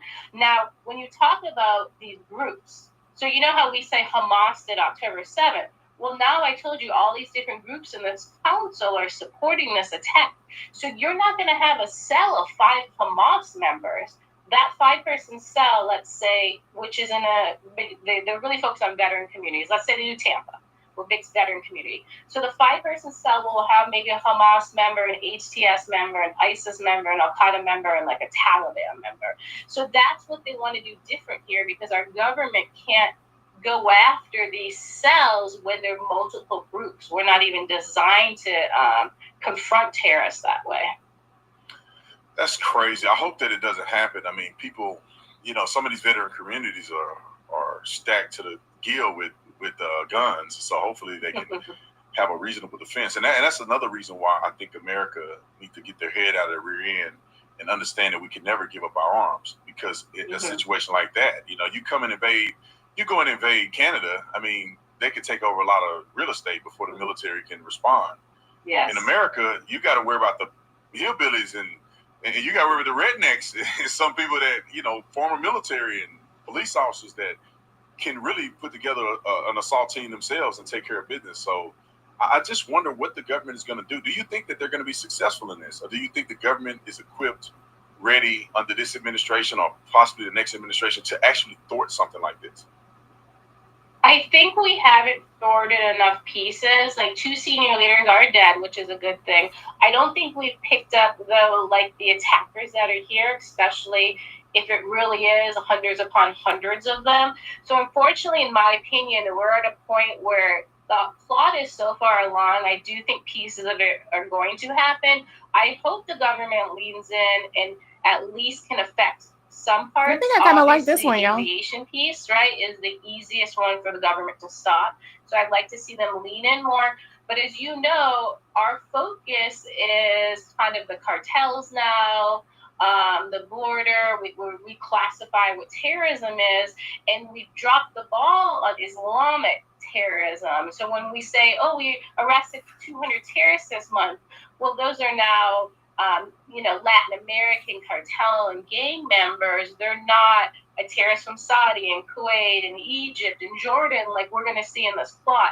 And so I'm a little concerned that there is hubris that, Al-Qaeda can't pull this off. Bin Laden's sons aren't his father. And I am worried that we're going to be a little like Israel and downplay and not take serious what's coming. Because Israel never thought Hamas would do an attack like that, and that's why they were so unprepared when it happened. Yeah, speaking of that, I don't know if you have any insight on this. I mean, Netanyahu is getting a lot of pushback, and even Charlie, rest his soul, had questions about their response. Now, I went to Israel, but we didn't go to the West Bank because it was, not the West Bank. We didn't go to Gaza, the Gaza Strip, because it's too dangerous. We were on a Christian tour with a church, so they were like, yeah, we're not going down there because, they could be lobbing rockets over here at any point. And so, do you think, and it's just a hypothesis, I don't think any of us really know, what do you think happened there? Because people are saying that it was 6 hours for them to respond. I don't know if that's like officially respond, or I don't know where the people are getting that number from, but it's allegedly it took them way longer than normal to actually respond to the terrorist attack. Was it because they got caught off guard, or was it something a little more nefarious? Yeah, well, the 6 hours is a rumor. That isn't actually true. There are a couple things that affected response. Number one, first off, in that border area, they kind of left technology to run it, right? So technology is going to alert us if there's an incursion. Well, now we have thousands of people coming over. We don't really have bodies on the border anymore because we're using technology. Another thing is those communities near the border had these kind of civilian community watch teams, and they used to actually be better trained and armed, but as they put the technology in, they took a lot of the weapons from them and said, you don't really need this anymore. So when the attack happened, they had maybe 5 weapons for a whole community, okay? So that was a first line of defense, but it kind of had gone away over time. Then the terrorists actually struck first responders in both the first wave and the second wave. So in the first wave, they went straight up police stations and just went straight to the people who would respond to you and kill you. The other part's even smarter. So what they did is they had done pre-surveillance on how first responders are going to leave, like the routes they're going to take. They set up on the routes, and when the first responders left, they ambushed them on the routes and killed them. So it really hasn't been put out publicly, but a lot of first responders, military, etc., EMS died early on in the attack because they were initial targets. I figured that because I saw that even in the death toll number, they were saying that there was IDF soldiers and others involved in a death number. And I think that's important for people to understand. I just think for some reason, Israel their PR is terrible. Like whoever is doing PR or trying to disseminate information on their behalf is just dropping the ball. I mean, you don't hear this publicly. You don't hear anything explained. You don't hear anything of the tactics that Hamas used. You don't hear any of the connections of Hamas and that this was a multi-front assault. Like I heard early on that they were planning on hitting them from multiple sides, but somehow the plan got thwarted and others backed out, and Hamas did the killing, and then that's how they got overrun. But I don't know if it was true or not, but I heard that they were going to try to attack from Syria, and they were going to try to attack from other places at the same time as this attack. Was that, do you have any information on that? So the only thing that really didn't happen, so they staged in Syria. So the attack technically was from Syria. That's where the majority of the terrorists staged. Now, the one element that chose not to get involved that would have led to thousands of more deaths was Hezbollah's Radwan forces that I told you about. So they chose not to get involved. They would have been the northern assaults. So it would have been a lot worse by the terrorists. We would have now had 9,000 terrorists come over at once. But again, as you can imagine, just in the 6,000 range, there are not governments and communities who can handle that. I mean, could you imagine if even just 6,000 came over the southern border into those border communities, of what would happen? Oh, yeah, 100%. I mean, one shooter at a school or some of these places are hard to handle. They can be contained. It's only one. Imagine 3, 4 that have some type of training and tactical experience, that have a plan. I mean, it would be overwhelming. As a former police officer myself, we're not equipped. Local law enforcement is not equipped whatsoever to deal with some of this stuff. Even our SWAT teams are only 30, 40 people at a reasonable size agency. And, you know, so even the top guys, only 30 or 40 of them, you had 1,000 people at a time mobilizing. It'll be incredibly difficult to overcome that. And so, what are you optimistic about the future of America, or are we headed down a path of no return? Meaning that we're going to end up getting taken over by Islamic ideology. We're going to let anti-Semitism and hatred divide us in our country, racism and talks of hatred towards the government. Are we going to just be so splintered that the enemy can infiltrate either by, electronics, whether shutting down the grid, the cell phones, or they're going to, be able to get at us while we're looking this way on a terrorist attack that you explained before? What are you optimistic? Like, we got resolve enough to overcome this? Yeah, I mean, what I focused on, and I've done this since January, is I'm going community to community, talking to sheriff's departments, the mayors, et cetera, governors in some states, to be like, hey, if the federal government drops the ball on this, right, it's on the community level. We need to respond. Like you said, a SWAT team, first off, is going to take 40 minutes to respond. Obviously, you can't do that in this type of attack. So we've at least been trying to talk about resiliency. Let's get ahead of this. Let's get to the post 9/11 mindset. But the negative is the culture of our country, as you know, is not 9/12, right? We're not all going to come together. And that's another thing we've been really trying to inform people. Like, when this happens, a lot of people are actually going to blame the government. And then we're going to become a lot more broken. There's going to be a lot more division, right? Because you're also not trusting your own party. So I am worried that we're going to have a rough patch if this plot goes through, unfortunately. And I do think our enemies will take advantage of us because we'll be weak in that moment. So sad. It's so sad that this happened. I know you wrote a book. You co-authored Benghazi, Know Thy Enemy with Dave Benson. Is that what it is? Yeah, exactly. So you wrote a book. You co-authored a book, Benghazi, Know Thy Enemy with Dave Benson. Can you tell us a little bit about that book? Yeah, just long story short, back in 2015, me and Boone, from 13 Hours fame, realized the U.S. government wasn't actually going after and finding the terrorists that attacked us in Benghazi. So we did our own investigation on the ground in Libya and in Turkey to find them and identify them ourselves. So when we got to a decent spot of our investigation, as you can imagine, we found all these terrorists, and we're like, who do we give them to? And we didn't want to get in trouble by handing them to foreign government. So we put them inside of a book and distributed it so then we could give it to anyone we wanted, right? So that's why we put out that book. But we've done multiple investigations since now. We did one into Abbey Gate. We did one into October 7th. We did one into a lot of these fake ISIS attacks going on, et cetera. And those we've just all put out as free PDFs for the public so they can kind of get a better understanding of how all these terrorists are coming together and how they're working on joint operations together. How can people find this content? I mean, I'm sure your book is probably on Amazon and anywhere you can buy books, but how do people follow you and follow what you guys are doing? All right, y'all, let's move on to another. Like, we need to be more aware of this. I feel I like know. we're Let's looking see over here what other garbage is going on in the algorithm. Let me see. Female rap is trash. Yep. Agreed.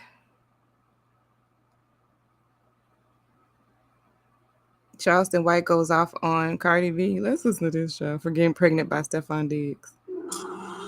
She's pregnant by Stephon Diggs. Didn't waste no time. Didn't waste no time, child. That's Lord. that HPV pussy. No.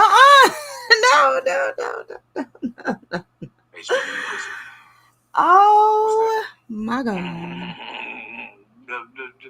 Yeah, that's the that's the herpes pussy. Human papilloma virus. You know, they give the kids so they give kids immunization shots for that now. So all young girls 12 or something in Texas have to have the HPV vaccine. Homie, listen. He said she got HPV pum pum, y'all. Any nigga that got 3, 4, 5 baby mamas, that means a lot of women raw. So he's susceptible to carrying some type of STI or STD. Dick too active with too many babies, with a history of raw dog. So Now she I thought she was way more sharp than that. No, she ain't. Yeah, she that's the broken hoe. Yeah. That's the broken hoe. She my have God. to have a man. Yeah, that's the broken hoe that have to have a man. That ain't a strong woman. That's why so many young girls and young ladies look up to her and admire. They all broken little hoes. And they enjoy being hoes. They just ain't getting a lot of benefit out of being a hoe. Yeah, she's getting championed right now. A lot of women are praising her for moving on and not multiple baby daddies. But you don't hear the Latino community praising. It's just black women. Because black women have multiple baby daddies. Mexican and white women don't. Julio put 4 or 5 babies in the. She got 2 different baby daddies. He got 7 different baby mamas. And all the kids around the same age. His kids will end up with each other sexually. Because they spread it out. As a man, he's no matter how athletic he is and how well he's doing in football, he's a pathetic father. And every we've got to complain about it. Cardi gonna be complaining. Any kick them hoes ass. Any type of kick you in your ass and be kissing on them turtles, putting that dick off in you saying he's sorry. You made me do it. You see what you made me do? And be making you come while he blaming you for that. He that kind of my God. All them hoes, yeah. And he a freaksman. He like to. So she just a cum bucket. Yeah, Cardi B done turned into a cum bucket. Yeah, but she was a good housewife as a hoe. She was ready to be a housewife. She don't want to go back to this. She hates she having a baby. So she got to try to make it look good, homie. But no woman have ever been proud to be the other baby mama while we both pregnant. So, yeah, sure that both our babies, homie. She had to say it jokingly, not to cry. So I think 2 of those babies was born in wedlock, right? Offset baby, she was born in wedlock. The other baby gonna be a problem because it's a bastard baby. So you got a bastard baby and you got 2 children born in wedlock. You got 2 born in wedlock and you got 1 born out of wedlock while you're married. That's not Stephon Diggs' baby. That's Offset baby by law. Ooh, child. Wow. No, he didn't. That's his baby. And if I would have, I'd play dirty and claim the baby. Get a baby my name and mistreat it. And mistreated? Buy all the, he get 1 toy for Christmas and my real kids get a bunch of toys. My kids get flown in on a helicopter for their birthday party and we doing the hot dog and chili and the cake and ice cream at the poor grandmama house for that baby. Yeah, that's how I would do that. Yeah. That got my wife pregnant, even we ain't together. Yeah. Nah, I don't think this is nothing to be proud of, homie. Just as a black woman, none of our black mothers would clap for this. Girl, you supposed to take time and get you together. Just as soon as your went up, you went and hit in the streets. You just had a baby. You didn't play mama.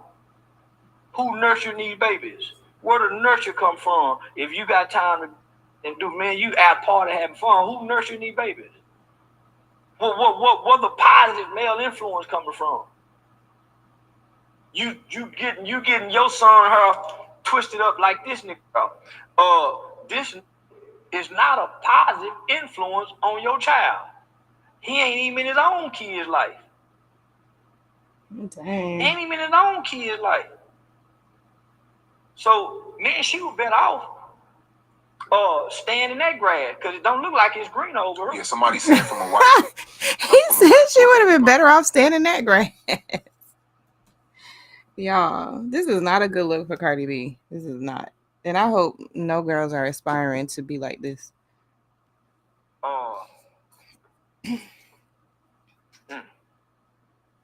That's ass backwards, ain't it? That's ass backwards, ain't it? And I'm willing to bet ain't his baby. That baby got to be blood tested. There's some jaws got to be swabbed. Some jaws got to be swabbed. And that baby gonna be a C-section baby. That baby ain't gonna be able to come out that pussy. Got to get that baby out the bed. Yo, I'm so happy you said that. So, she can't. I'm telling you, that's not his baby. That's not his baby by law. That's not his baby. She was supposed to get all that undone.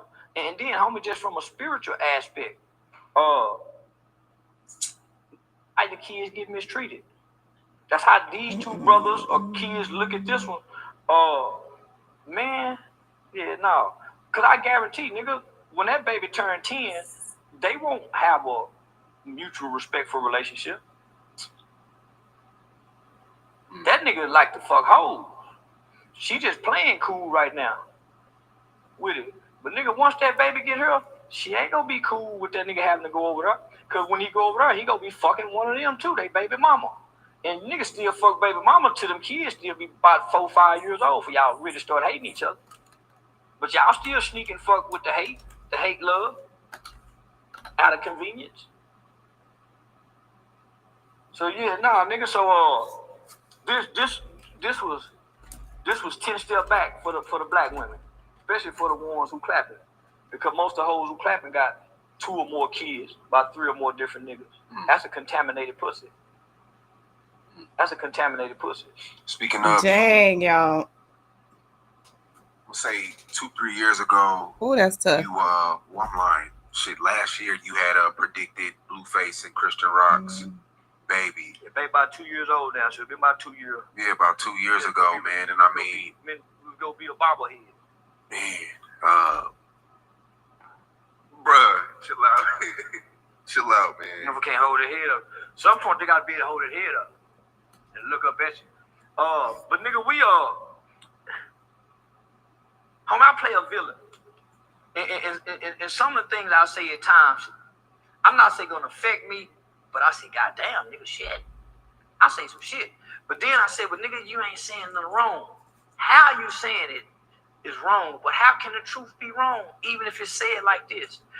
If you don't say it like this, you say, hey, man, most black women don't do prenatal care. They don't pay attention, but you say, man, you stupid ass bitches don't even find out y'all pregnant till y'all 3 months. Still be drinking. By this time, you in your 2nd trimester. Man, you bitches arguing and fight. So, homie, even I'm saying it that way, but I'm highlighting the different trimesters throughout the pregnancy. That's important.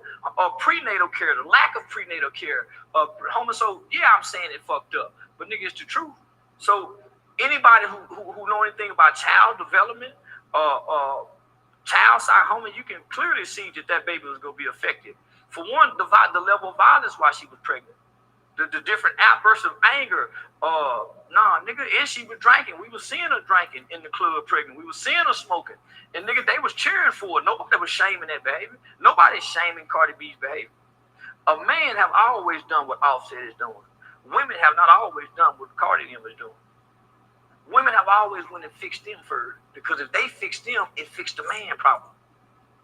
If women fixed them, it fixed the man problem. Because now nigga got to pull his pants up and get some pussy. Nigga got to start opening car doors again. If they fixed them, it fixed the weak man problem. They accepting these weak men. If they up the standards, then the standards won't be lower. But nigga, they lower the standards so goddamn low, they have to share us. Especially if you're a hell of a nigga. They have to share a hell of a nigga on. They just don't realize it yet. That's why their friends want to fuck with me. That's why, yeah, nigga, a hell of a nigga is rare.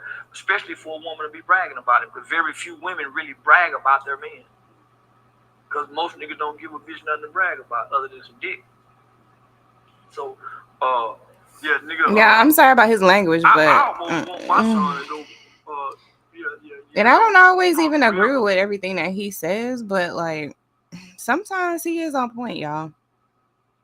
Sometimes. Let's listen to this. This is talking about Michelle Obama and Barack Obama's relationship. Hold on, let's watch this. Let's listen to this. Back just in time with this thing because you guys, Michelle Obama cannot help herself. She cannot. No amount of mockery of her or her lame podcast, no amount of criticism or coercion into maybe dialing this back because you're making yourself look terrible, lady, like terrible. But nothing's going to stop her from committing rhetorical, reputational violence against one Barack Obama. You're not going to believe this complaint, her latest complaint. Portnoy's complaint, her latest complaint. You know, I talked about this on Megyn Kelly's show with Megyn like a week ago, and we were talking about how they were photographed alighting on Steven Spielberg's yacht, like again last week, and Michelle got there first. They didn't go together. They didn't arrive together, and then 5 hours later, in comes Barack. And Barack seemed to be keeping solace with his laptop on board. Just saying. Okay. Now, I just want to say this, like, even if you're not a fan of Barack's, like, I promise you, this mini will melt the hardest of hearts as far as his plight goes. Now, this week on Michelle's podcast, her struggling, lame, unlistenable podcast. I picture this podcast as like, Michelle is like that cat in the house that just has a nasty disposition, and the cat is too old to like ever modify any of it. And the podcast stands as her metaphorical scratching post, and she's just scratching this thing raw, and she doesn't even realize that like it's like there's nothing left. Like this is all we're getting from her. She uses this podcast to just vent her grievances, which her grievances are legion, but her target is lone, and that's Barack, the man who made her rich and famous beyond her wildest dreams. And, you know, brother Craig, who serves as he's not even her co-host. Let's get real. He is, if you ever saw the Larry Sanders Show, he is the Hank to Gary Shandling's Larry. And if you've never seen the Larry Sanders Show, do yourself a favor. But yeah, no, he's the sidekick. He's the like fucking, you know, I'm just here to like get banged up by you. And as we're going to see here, brother Craig, my theory is coming to the fore here. He is visibly terrified of his sister. Visibly terrified. Now, these two are hosting renowned couples therapist Dr. Orna Guralnick, and I am a fan of Dr. Orna Guralnick's. I think this woman is brilliant. She has a reality show that is really more akin to a docuseries. It's called Couples Therapy. It's in its 4th season. It originated on Showtime. Now I think it's on Paramount Plus. She treats real couples in crisis, and she is truly gifted. This show isn't exploitative at all. Exploitative, I suppose is the word. But, you know, she's coming on Michelle's podcast. It's telling Barack's not there. I think that even a brilliant mind like Orna has assessed Michelle as beyond even her help. Okay, so we're gonna begin with we're starting with the introduction, just so you guys can see. Watch Brother Craig's eyes and watch them go. Like when you see the tops of somebody's eyeball and you see the whites there, that is an evolutionary sign of alarm. Take a look. Here we go. You're looking good. I feel good. I feel good. Yeah, that's good. Really, really. So today's show is going to be a knockout. Yeah. You know, one of my favorite topics and one of my favorite people. Yes. Talking about marriage, the challenges of marriage, and all that good stuff. So Craig is like, he's like, today's gonna be a good show, right? Today's gonna be a good show. And Michelle, so that's his body language and her body language. And we heard you guys. We're gonna get Mark Bowden on again very soon. Don't worry. Michelle's body language is like she's hunched in, so she's closed off. She's like this. She's over. Her head is downward tilted. Her eyebrows are knitted. Her face is freezing that way. Yeah, it's going to be a great show. We got one of my favorite topics, marriage therapy. You know, Craig probably signed a contract. I'm sure he would really prefer to parachute right out of there. Now, here is, oh my God, Michelle is such a dark cloud. She shares on this podcast, and Craig's like, I didn't know this ever. Like, your mom talked to you like this? Michelle is talking about her mother telling her that at least once a year she thought about leaving Michelle and Craig's father. And she would often analogize marriage to a dark winter, a dark Chicago winter, by the way. There's no winter like a dark Chicago winter. And why her mother advised her against leaving that loser, Barack. Here we go. During our conversations, you know, I'd get into the, how do you put up with men? And let me tell you what Barack did. And, you know, and she'd always say, you know, no one's perfect. You know, everybody brings their baggage to the table. And she used that example. She said every year, it was almost like she had to renew her faith in her marriage. And springtime was that time. It was probably, as I think about it, it's like you're sort of trapped in the winter, the dark, long winter of Chicago where nobody's going anywhere because it's just too cold. And then it starts to warm up. And, you know, she always had that spring cleaning ritual too. Right. She would have gotten the house ready for the new season. And it was probably her ritual of kind of shedding all the stuff from the winter, including thoughts of her husband. Oh my God. Michelle is really, I'm just going to say it, she's fucked up. That's how she's talking about her own father. In public with her brother who has to laugh along out of, you know, a survival instinct, let's get real. I mean, that is some really dark stuff. Spring cleaning is usually about renewal. Like you're opening the windows, you're letting fresh air in, the days are getting longer. It is traditionally, for those of us who are psychologically with it and healthy, a happy time. Not for Michelle. Anyway, you may have heard this from the horse's mouth, but her marriage isn't perfect, you guys. People look at our marriage as the ideal, you know, because in they don't. Not anymore. World, you killed that. You know, you see two loving people doing a hard thing in the world, you know, always on stage, giving each other a hug after a big speech. And making it look easy. Right. And it's not. Brother And a lot of young people could look at that and go, I want a marriage like Michelle and Barack. Right. And it's like, well, let me talk about what marriage is, you know, because it's, even when it looks good, even when it's great, it's hard. And so I think it's important because, you know, it's very easy to quit on a marriage. Michelle, just quit on the marriage, okay? Just quit on the marriage. We know you're miserable because you use every available opportunity to tell us so. And then she's like, you know, people want to be us.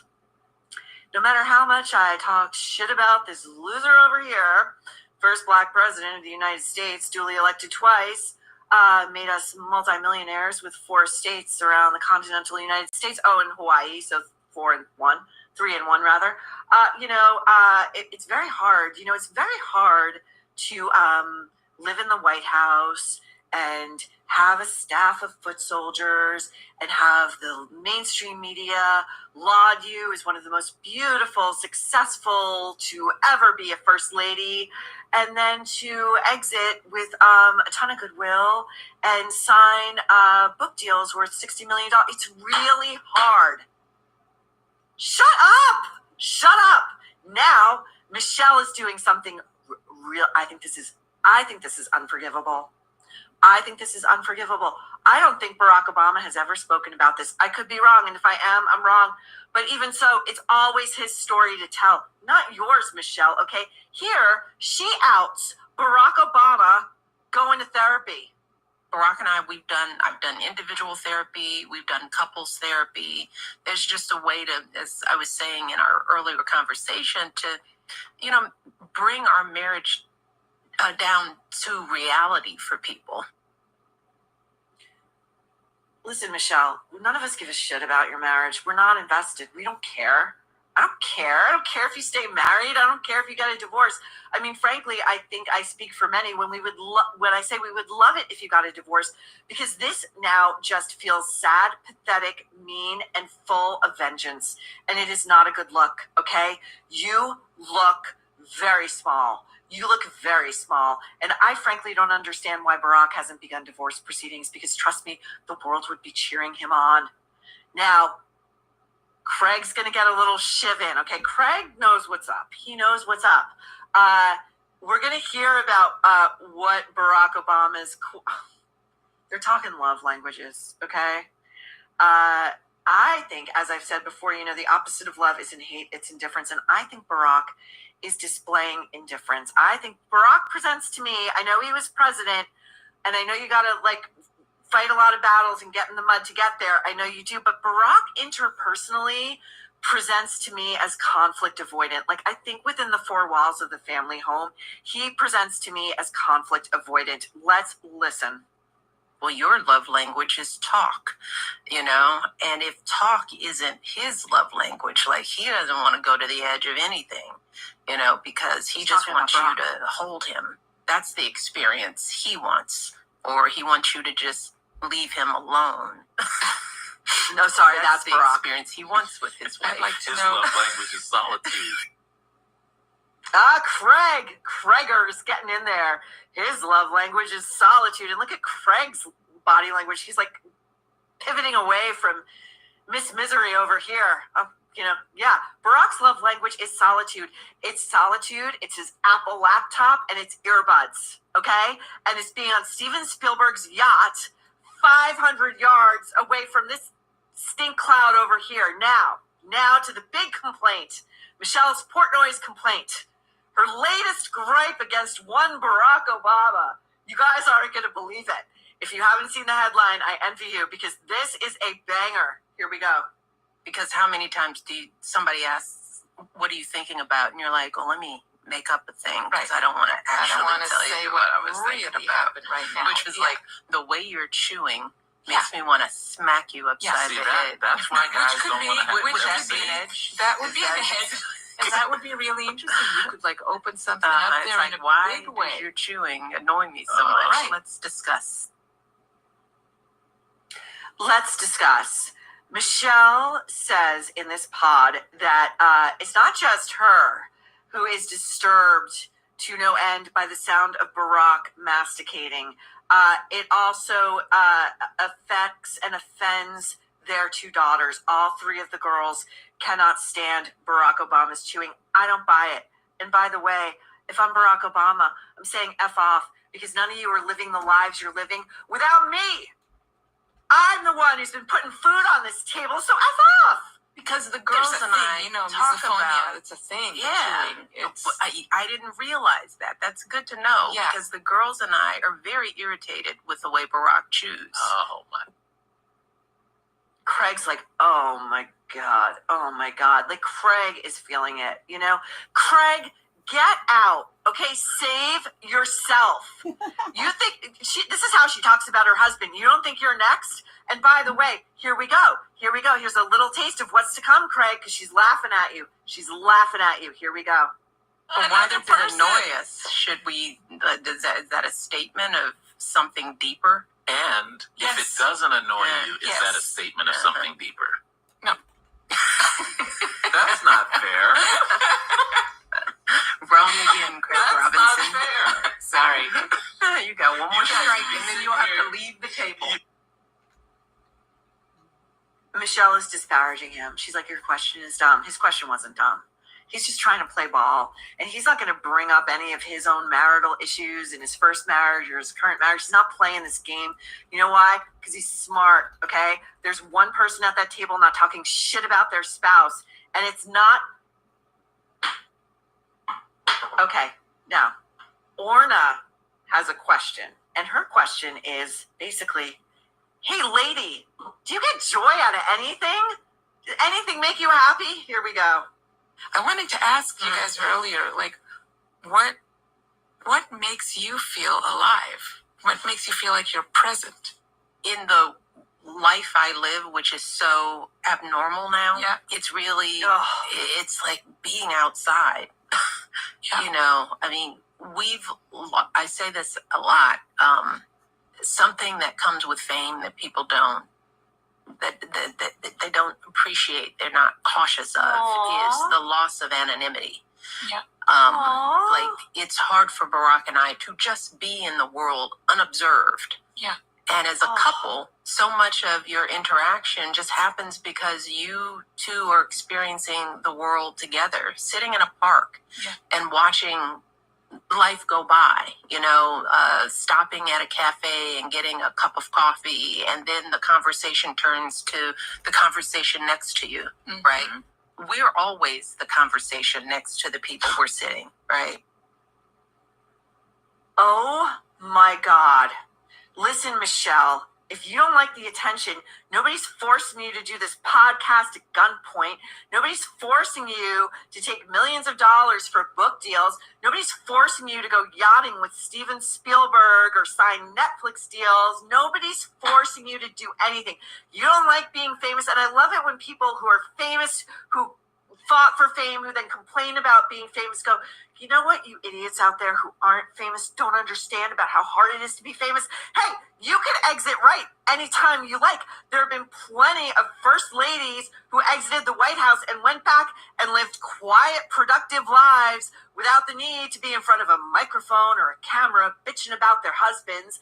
Laura Bush, for example, when do you ever hear from her? Get out!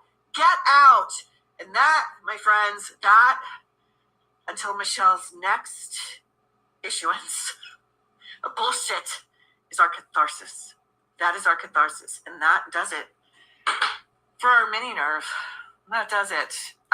We will see you back here next week for our first week of 3 full weekday episodes. Remember, The Nerve at Night drops Wednesday around 5 p.m. Eastern Time. That is the new schedule from here on out, and we have you troublemakers to thank for that. We're so happy to be doing another episode. There's too much stuff. As you see, we struggle to cram it all in. So thank you for that, and we will meet you right back here on Tuesday at The Nerve, where you will never guess what we're about to say next. Do you trust the seafood you bring into your home? Do you question ever the nutrition, the taste, or the sustainability? Well, have you tried Wild Alaskan Company? I have, and I love them. Wild Alaskan is the best way to get wild-caught, perfectly proportioned, nutrition-dense seafood delivered directly to your door. Their fish is 100% wild-caught and never farmed, which means there are no antibiotics, GMOs, or additives. You are just getting clean, real fish. And you're also supporting healthy oceans and fishing communities. Wild Alaskan fish is frozen off the boat to lock in taste, texture, and nutrients. It's sustainably sourced and wild caught from Alaska, and your membership delivers flexible shipments, expert tips, and truly feel good, taste great seafood like my favorites, sockeye salmon and Pacific cod. You can try it risk-free, 100% money-back guarantee. Not all fish are the same. Get seafood you can trust. Go to wildalaskan.com/nerve for $35 off your first box of premium wild caught seafood. That's wildalaskan.com/nerve for $35 off your first order. Okay, y'all, I think I'm at a good stopping place here. It's 1 o'clock in the morning. We've been gone for 2 hours, which is very, very good. So we're doing our thing. We're making progress. So as you can see, I've made great progress on building out this page, just kind of revamping it a bit, changing the look and feel, the layout, and all that good stuff. So, and that took me 2 hours to do. So, I guess that's not too bad. What do y'all think about that? Does it seem like it took me forever? And y'all saw how I just kept playing with it. I kept going back and forth with the look and all that stuff. So we're steady making progress here. I was putting all the digital products in and the memberships into onto the platform. So we've got that in there, and I think we're looking good so far. This should be ready to launch. I want to say by like November, we'll have this relaunched, and I'll have to load up, all of the contents in there. As you can see, most of it is just like space keepers right now, just to hold the spot for when I get the content uploaded to each individual, I don't know, hub, I guess. I'll just call it a hub. Okay. So this is where we are now. We're, steady making progress. And we've got this in here. Let me see. Let me upload that again because that doesn't look right. Let me see with my media, because I know I've got it in here. Let me see. Objectify. Yeah, so I just moved that up, and I don't think I can really adjust that at all. So let me just move that down a little bit so you can tell that's a toaster. You can tell. Let me see. Yeah, that's going to be the best way to do it right there, I guess. Okay, so we've got that. I want to make sure that name was visible. So anyway, so this is where we are now. I think we're, making good progress, and we're just gonna keep on going with it, you guys. Just steady making progress. I'll get all these the contents of these books uploaded. Objectified is not out yet. That's actually and I gotta change that too, because it's no longer volume 2 in the series. It's actually volume 3 now in the series. Volume 2 is written and volume 3 is written. And so my next big task is to finish up my book proposal. I've already begun doing that. Finish up my book proposal and get this my proposal submit to some literary agents so that I can get traditionally published. See if I can get a book deal, y'all. So make sure y'all keep your girl in your prayers. And as I'm steady making progress and doing the things that I love to do, and that will change your lives, y'all. As you can see, there's not very many places that that teach discernment, that really is focused on discernment. But I mean, if we're being honest, we know that it's definitely something that we need right now, that is missing in a lot of our lives. And it's not like it's missing; it's just not activated. It's not practiced. It's not it's a muscle that hasn't been exercised. And so in the School of Discerners, I'll teach daughters all of those things. Teach daughters how to discern, how to activate their gift of discernment, and how to use that to make the best decisions of their lives, in relationships and finances and faith, in jobs, employment, all of those things. So that's where we are now, and I think we're doing good, you guys. Just steady making progress. You know, when you're doing something like this, it's a whole lot of behind the scenes that's involved in it, and you know, sometimes people don't know, and so they don't really appreciate the hard work and dedication that you've put into creating a space for them to really enhance and transform their lives. And so we'll get that out. We'll let the girls know, honey, that the School of Designers is it's on its way. So again, in the chat, let me know what you were working on, what progress you've made. As you can see, we're making some really good progress. So I'm excited about what's to come. As you can see, look, see how there when you click on the website, you can go get on the mailing list. I'm already on the mailing list, so we're going to exit out of that. And as you can see, this is how it looks once it's big and, you know, on the page. Once you click on the website and see. So this is what we have so far, y'all. We're doing good, making progress. I got to check all my links, make sure they still work proper, and all that stuff. Now, why is it sending me to the main page? It shouldn't be sending me there. It should be sending me straight to the actual book content. So, or the actual books. So the merchandise. But yeah, so this is where we are. Steady making progress. And I pray that you all are making progress in the things that you are trying to create and what you're working on. Please like the video on your way out. And yeah, just get in the comments and let me know what you're working on. Let me know if these writing sessions are helping you. And remember, you are important to me. I need you to survive. I love you. Bye-bye for now.